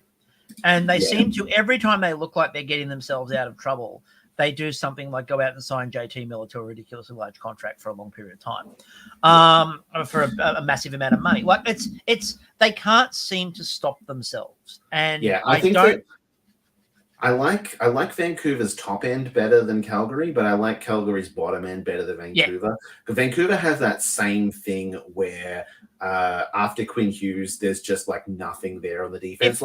I like Philip Hughes, not for what they're paying him, but if Quinn Hughes drops for any particular reason in terms of he gets injured, Vancouver should be trading for as many first round picks as humanly possible. Yeah, they have top 4 Ian Cole, which was dicey when he was like good Cup winner, Ian Cole in 2017. Look, there's some question marks there for sure. And the question Jimmy just asked in the chat about, do you think Lucic back to the Bruins is a big hit for the Flames? No, I don't think they give a shit. I don't think at this point of his career, unfortunately. It's been a while, unfortunately, since Lucic was relevant. Yeah, exactly. He's not really relevant in any way, shape, or form at this point in time. He's a body. And the Bruins needed a body that everyone loved, and that's why he's back in Boston. All right, so let's go into the really interesting bit of this now. First of all, this is where we get to our end of the season. But before we do that, I should quickly just run through what the last of the predictions were for everyone. So Pacific, most people had Edmonton, only one person picked Vegas. Interesting. The Metro was a New Jersey, Carolina split, as I said. The Central was interesting. Dallas was overwhelmingly the favorite. And as I said, Minnesota and then that one St. Louis vote. The Atlantic was Toronto massively, and then Florida and Boston. So there's some hope. Yeah, there's some hopefuls in Boston. All right. I get it. Obviously, you just came off President's Cup, but so let's go. This is true. Because this is where we get interesting. The conference finals. I have gone in the West, Dallas versus Vegas. You have gone Edmonton, Dallas. And in the East, we'll go through both of them, then we'll go through why. East, I've gone Carolina, Buffalo, and you've gone New Jersey versus Toronto. Okay. First year I haven't made a Toronto in a conference final pick. So let's start with the West. I think it's probably some combination. I still, again, it's really obvious by now. I don't need to restate it. I don't trust the Edmonton Oilers. I feel like it's been shown that you can get at them, and unless they do something to correct that defensive frailty, I think that Edmonton can be got at. Yeah, for me, I think that I've just been kind of watching McDavid trying to drag the Oilers kicking and screaming through playoff success for such a long time that I feel like eventually he just has to succeed at it. I just want to hope. Maybe this is just some small part of me that desperately wants him to have some success at this point in his career after just years of just never getting there. And I just feel like almost accidentally at some point in time, he has to stumble through and make it to a conference final. See, for me, my point on it is that if it finishes the way I have it finishing, Edmonton play LA in round 1 again. Yeah. And LA play Edmonton really well. That's a good point. Yeah, look, And I'll be honest. I didn't look at like what the bracket would look like when I made these predictions. I didn't like kind of try to piece together like a bracket and see how that would have played out. I might have picked slightly different options if I did, but I've got sick of, to be honest with you, I've got sick of losing the predictions to you. So I really thought about it. The East is fascinating because you've gone with what would be considered probably the safe picks of New Jersey, Toronto. Makes sense. I mean, like I guess I kind of picked the I guess with all four of mine, like if you look at all four of mine, apart from Edmonton, I have like the people that I predict to win those divisions. You know, I really kind of I went a little bit scratch here with these picks in that I picked the teams that I felt were the strongest overall teams.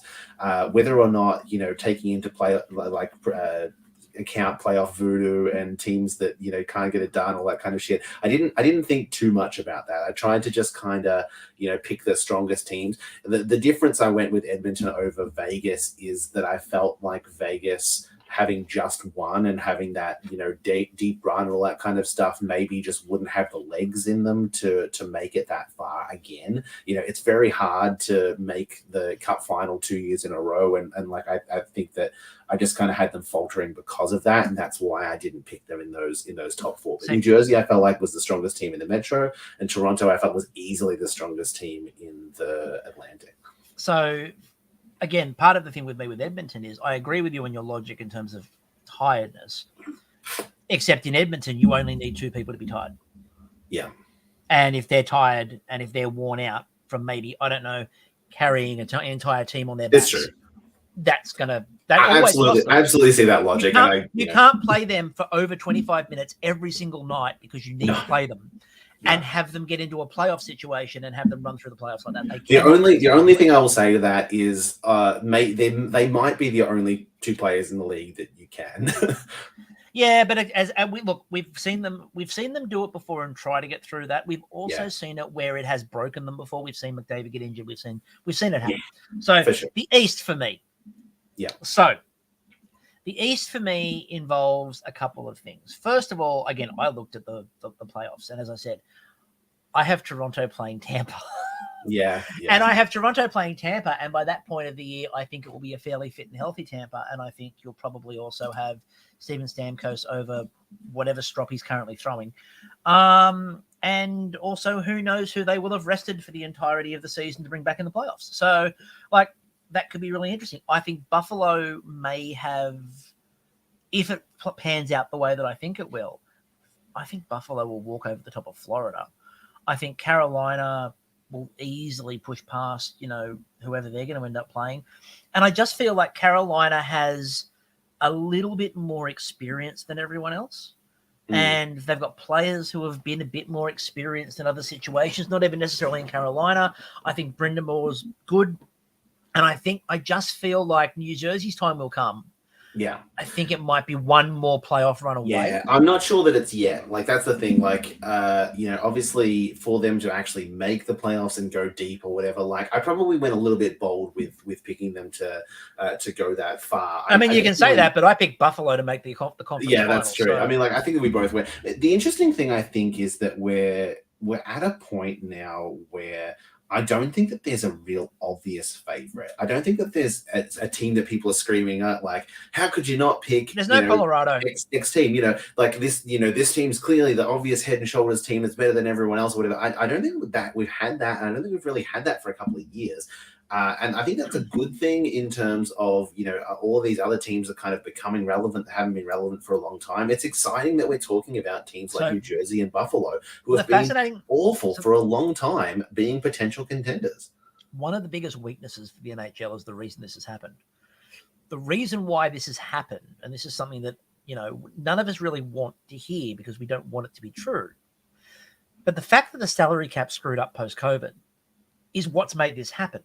Because the big teams can't get better because they locked all their players up to bigger contracts and there's no cap flexibility. So players have had to go elsewhere for game time and players have had to go elsewhere to get their shot. And general managers at teams that have been in that mid-pack have had to be more creative. And so you've seen some more development. You've seen some people, you know, and it's, you know, like Jimmy commented there, Toronto's one of them, but it's happened all over the league. Like the cap. A lot of those teams are stagnated. A lot of those teams have had a hard time, improving. Like, you just have to look at, what Dubas did with Pittsburgh and how rare that is, that for someone to be able to go out and add an $11 million player, and move out the pieces required from a roster to make that happen. There's just not that many GMs in the league that are making big swings like that are able to make that kind of cap, massaging work realistically. And I mean, like the cap's been. And I mean, look at, for example, like we talked about it before, like Toronto was brought up as the example because they're the obvious one. But look at Boston, for example. Yeah. Like Boston, at the tail end of being good, had to spend the money on Pasternak, hamstringing the ability for them to actually go out and rebuild the roster properly. Like, they lost players that they were desperate to keep. Bertuzzi, for example, because they had zero cap movement. Absolutely zero. Because they signed one player to a big contract. Forget the idea of, Toronto's big four. Toronto's got their big four plus a bunch of people on medium to low contracts. Right? The big four hamstring them, but there are a lot of other teams where they've had to put somebody on a big deal, like Edmonton. Like, one of the reasons Edmonton doesn't work is because you've got Draisaitl and McDavid on good, really big money. Well, what are you going to do with the rest of the roster? Right? What are you going to do with the rest of that roster? You really are limited. You want to bring in a superstar. Like, Edmonton wanted to bring in Erik Karlsson. Yeah. They couldn't, because there was not a chance in hell that money was going to work. Yeah. Because you just didn't have the flexibility. So, look, if we think about 4 years ago, everyone thought the cap now was going to be and it was going up $10 million higher. Yeah, like everyone expected it to be significantly higher by now. And obviously that, but like, not to take anything away from some of these teams that have been building for a long time. Like, how long have Buffalo been rebuilding? How long have New Jersey been rebuilding? Like, these teams haven't been, like actual contenders for a decade or more. They've been in the build for that long, and it's finally kind of coming together for them. Yeah, and to give you an idea, just to sort of Carolina too, to give you an idea of the cost of being good. Okay, the cost of being good. Toronto at the moment is still $2 million over the cap. Yeah, they've still got to shed people, even with LTI. And all of these are even with LTIR, right? Vegas is still technically just over the cap. They'll squeak under just. If you look at the idea of, like, for example, if you go and look at Boston are 400,000 under the cap. There's no wriggle room in Boston. They have absolutely no ability to move. Tampa is still over the cap, right? These teams, Edmonton is still technically over the cap, right? All of these teams that should be really, really stand out amazingly good are over the cap, or have like maybe 100 to 400,000 to spend. That is not a single contract. You can't sign a contract for under the 850 min, right? So you've got a situation where these teams that would normally be really good and need one piece to get better can't, because there's no cap flexibility there. So you've got to come up with other creative means to do it, or you've got to change your system. And the problem is the systems that are working in the playoff, in the regular season, to get you into the playoffs, haven't been working in the playoffs, because the playoffs have those. Part of the reason is because the referees put the whistles away and everything plays different. So what works in the regular season isn't working in the playoffs anymore, but you can't go and get the specialists to play the playoffs because that doesn't work in the regular season because they get suspended. So it's really weird. Let's go to the cup winner. So the cup winner, I've got Carolina over Vegas. You've got Dallas over New Jersey. Yeah. And I think that I can just sum that up by saying, who fucking knows? I had to pick a team. I didn't come into this expecting to like Dallas as much as I did. I saw one of the early predictions that someone put in where they were really high on Dallas, and I went, oh, that's weird. And then I started looking into it today and really kind of looking at rosters and trying to work out like who I liked in the West. And I kind of went, oh shit, Dallas is real good compared to a lot of these teams. Like, there's so many teams that have like some weaknesses, and they just don't really have like an obvious glaring weakness in that regard. And for me, like, I'm probably maybe a little bit too high on New Jersey in that regard, because I think that they are weak in goal. But if it all comes together, if for some reason like a Kira Schmidt or someone turns into like, an incredible goalie for them, which is entirely possible, then, all that goes away. But I don't know. We'll see. I think that there's a bunch of teams that could make it to the Cup final, and I just kind of had to pick one of them, to be honest. It's a bit the same, but I kind of, as I said, Carolina have been good consistently for the last few years. I could absolutely see Carolina getting there. And, Carolina have had, they've been goalied a couple of times. They've had freak situations pop up where a team just gotten ridiculously white hot. I kind of feel like at some point that Carolina build is going to work, and I think especially if they make it to play against Vegas, they're two teams that kind of have that same problem of having like a shitload of playmakers and no real kind of game-breaking scorers. Also, Brett Burns plays Vegas really well. Yeah, and there could just be two. It could just be a whole series of 2-1 games, to be honest. Yep. And I went Sebastian Aho for the Conn Smythe because someone from that team has to win it. You went Robinson, I'm assuming, because if they're going to win, he'll score the goals. It's going to be him. Yeah. All right, so let's get to the last part of this now, which is not on those predictions. We no longer have anything written on there. However, what we have to talk about instead is our ridiculous predictions. So they're not so much ridiculous. They're our way out. We like to have 3 bold predictions just to kind of, because if we haven't taken any big swings, and I think I've honestly taken more swings this year than I usually do. You have. I'm normally the one who's way out on a limb. Yeah, I'm usually pretty conservative with my picks, but so in comparison, I actually don't think that my bold predictions are that bold. But mine aren't either. Mine aren't either. But it's really hard to make bold predictions this year. I think it is a little bit this year. I don't think that there's something that's like an obvious big swing to make it on. So I tried to kind of identify things that I thought are like maybe like what could go well or badly. And I already talked about this a little bit. So my first big prediction was that Tampa ends up riding out the Vasilevsky injury just fine, and that was baked into my projection for them to still be second in the Atlantic. And I don't know. I think everyone's kind of writing them off because of it, and I don't know. I could just see them having the way that NHL teams work. It's so hard to just go on a completely awful losing streak. I agree with that. I think they'll push through. I don't think there'll be a problem there. My first bold prediction is that the Jets are going to trade Connor Hellebuyck at the deadline. I can see that. Absolutely. I feel like they'll be mid, and they'll be struggling, and I think that situation, a lot of people are like, they fixed the situation now by getting rid of a couple of the problems. No, one of the biggest problems is still in your locker room and still would like to leave. And there's somebody is going to need a goalie. And Hellebuyck will be there, and I think someone's going to take a swing. So I think the first big one that I'm going to say is I think Connor Hellebuyck is traded at the deadline.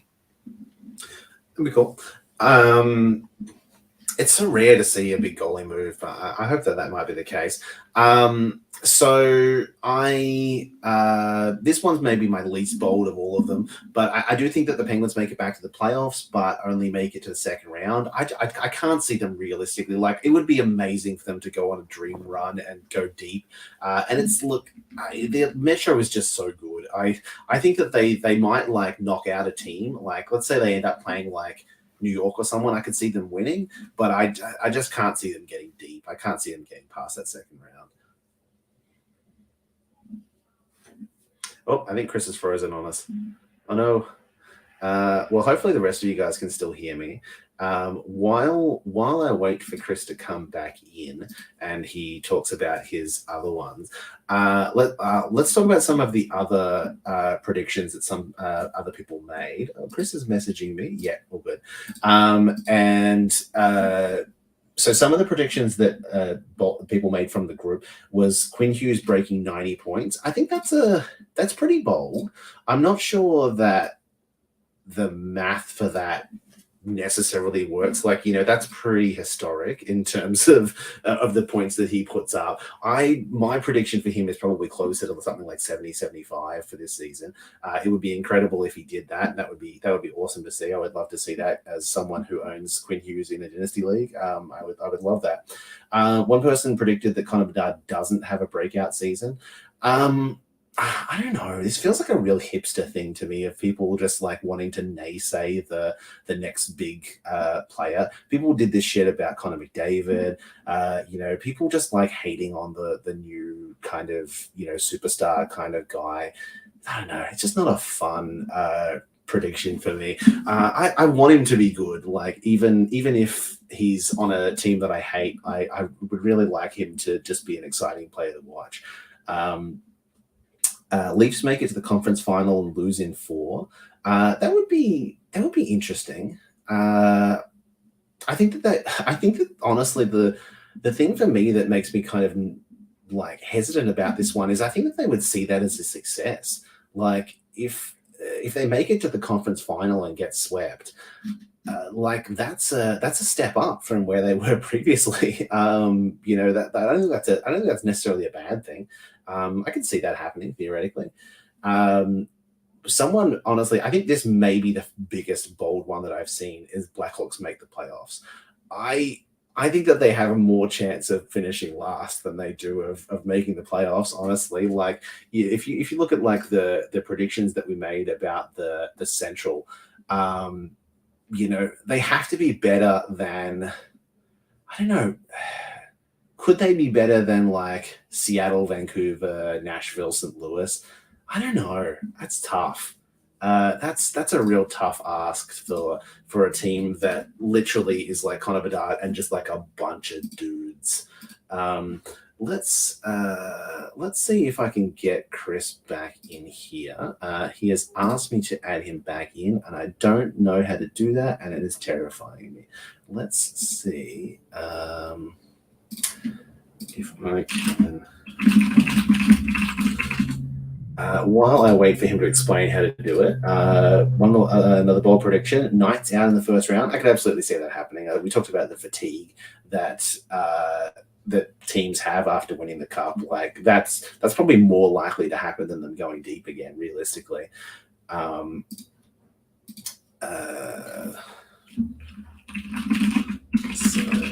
Sorry for the technical difficulties. I do not know how to get Chris back in here. We may have to slightly restart the stream to finish this off. We were so close to finishing too. I like someone's bold prediction was just Seattle. I don't understand what that means. I don't understand the context of that. That is not a prediction of its own, but cool. And Winnipeg makes the cup final. That is really bold. That might be close to Blackhawks make the playoffs. Not quite as close, honestly. I think that Winnipeg making the cup final is slightly more logical in that it maybe has like a 1% chance of happening, but probably not. But yeah, probably very unlikely. So let me talk about my final one before we try and get Chris back in here to talk about his final last two. Look, I didn't want to rag on everyone's predictions, but look, they're bold for a reason. That's the point of being bold. My final one is that I think that Patrick Kane signs with a team, but is just like a total non-factor. I think at this point in his career, like Patrick Kane kind of had this like tiny bit of relevance again when he went back to like New York at points. Like there were flashes where he would do something legitimate, but he's had like, you know, kind of negative impact really for like the last couple of years when you look at like his underlying numbers in terms of like, obviously, you know, we talked about he's a terrible defensive player, but previously he made up for that by being like a really good offensive player, but it just hasn't really been there in terms of his offensive impact in the last like year or two. And I don't know at this point in his career after major surgery, like maybe it's possible that fixed everything and there's a spark of something like, you know, still there and he can piece it together, especially in like a shortened season. Like let's say he joins a team in like December or something like that and like just has like a short run at age 35 and just puts it all out on the line. I could see him being, you know, something to give, but I think that there's a non-zero chance that he isn't just kind of like a third line quality player and just kind of ends up retiring at the end of the season. So that's my bold prediction. You know, I just don't think that he really was, you know, obviously I know he's banged up, but I just don't think he really did anything that significant in New York either that compared to a depth player that they could have gotten for the, you know, that same kind of run. So yeah, I don't know. I'm not totally convinced on Patrick Kane at this point in his career. You know, like I don't think he's going to be nothing. You know, if they sign him to a minimum, you know, contract or something like that, then you know that's fine. But I don't know. That's just me. I had to make a bold prediction, and I think that maybe Patrick Kane's done in terms of relevance in the NHL. Here we go. Chris is coming in. Let me see if I can get him back. Are you? Can you guys hear? Hang on a second. Let me see if I can get him in. I don't know. I don't know. No, I don't know if anyone else can hear you. Unfortunately, I think because Chris started the stream, it won't let me add him back in. Can anyone else hear Chris? No, we can still only hear. No, unfortunately, we can still only hear me. Sorry about that, guys. Look, I may have to. We may have to restart this in a second. Let's see. I will wrap this up. We might restart again just for a couple of minutes and just look. Let's talk about Chris's. I have Chris's here. I will talk about them, and I will try not to rebuff them too much, and then I'll start to wrap it up, and then we'll probably just call it a night. Realistically, we're 2 hours in at this point in time, and you probably don't need to hear 5 more minutes of Chris talking about the Sharks anyway. So last two for Chris. Keefe fired after Leafs are out in the first round. That seems honestly not that bold at all. That seems very likely to me. I think that's entirely likely for the Leafs. It is the Leafs after all. It could very likely happen. And if that happens, I think that Keefe is the next guy on the chopping block. Realistically, like they're not going to sign they're not going to get rid of the GM they just brought in. They're going to get rid of Keefe, who's pretty much been.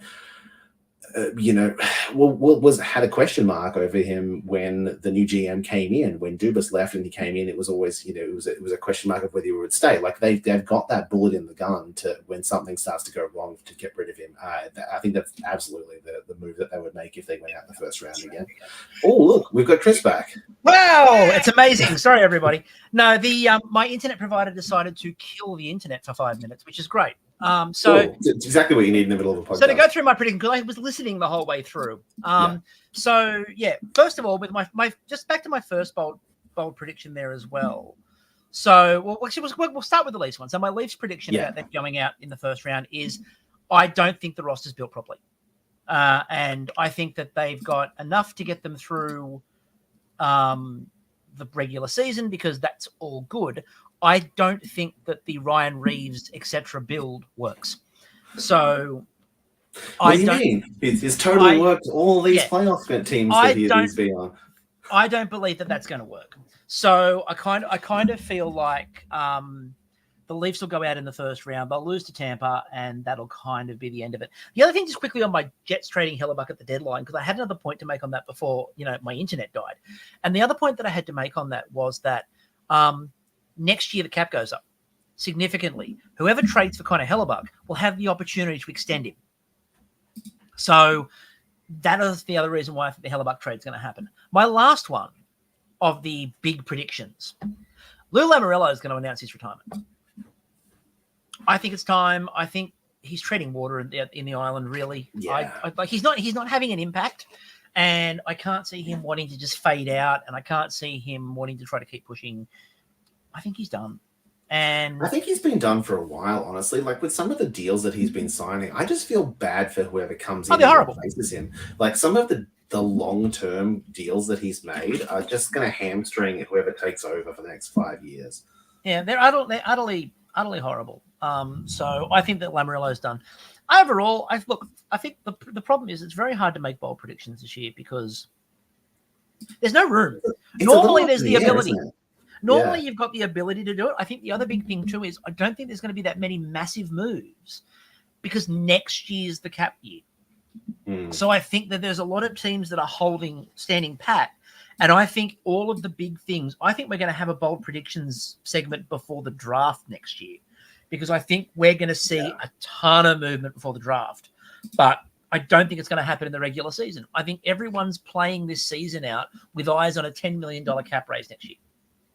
That's it. Everyone's playing this year out going, cap goes up by 10 next year. Yeah. So I think it's about 10 and a half is probably about right. I think that there's from what I've heard, I think that there's like a 2-level jump where I think it goes up by something like 5 or whatever, and then it goes up by like 10 or whatever after. Like it's significant. It's it's a big jump over the next couple of years. But the other thing is too, if the players escrow is paid back, but that was the reason why it didn't go up this year, is because the players could have elevated the cap significantly this year, or the escrow could, but they had to pay back escrow to do it. So because the players were like, no, we're not paying the escrow back this year, that's why the cap didn't go anywhere. So next year, I think the cap will. So here we go. So 87.7 is the estimated cap currently for next year, for next season, which is about a little bit over 4 million up from what we're at currently. And then 92 is what it'll be in 2025 is the current estimates from the Athletic. The other interesting part, and we'll finish it up in a second because we've gone long, but the other interesting part about this, I think, is that it also depends on rights. It depends on, I think a lot's going to depend on what happens with the Bally Sports fallout. And if you haven't followed that, Bally Sports, who own the rights to a bunch of teams like the Flyers and stuff like that, went broke and just stopped showing games. So these clubs have all talked about the fact that they're finding other ways to show their games, but it's going to depend on what they come up with. So the rights are going to play a massive part. It also depends. There's also been rumors about Sportsnet possibly wanting to renegotiate part of their deal. Also, what happens with the ESPN deal going forward as well. So there's a lot that plays into that. I don't think it'll be 4. I think it'll go up by more than 4. Probably not to the 10. We may get a 5 or a 6, and then we might get the full 10 in 2 years' time. But it will be enough of a raise where I think players will be able to get a bit more movement going, and I think that's going to be really important. There's a reason a lot of players come off contract next year. So anyway, and with that, thank you everyone for sticking with us. Thank you everyone for joining us. We've really enjoyed this episode. It's always a fun one. So we will be back probably in time for the start of the regular season. So until next time, we will catch you all later. Thanks, man. See ya.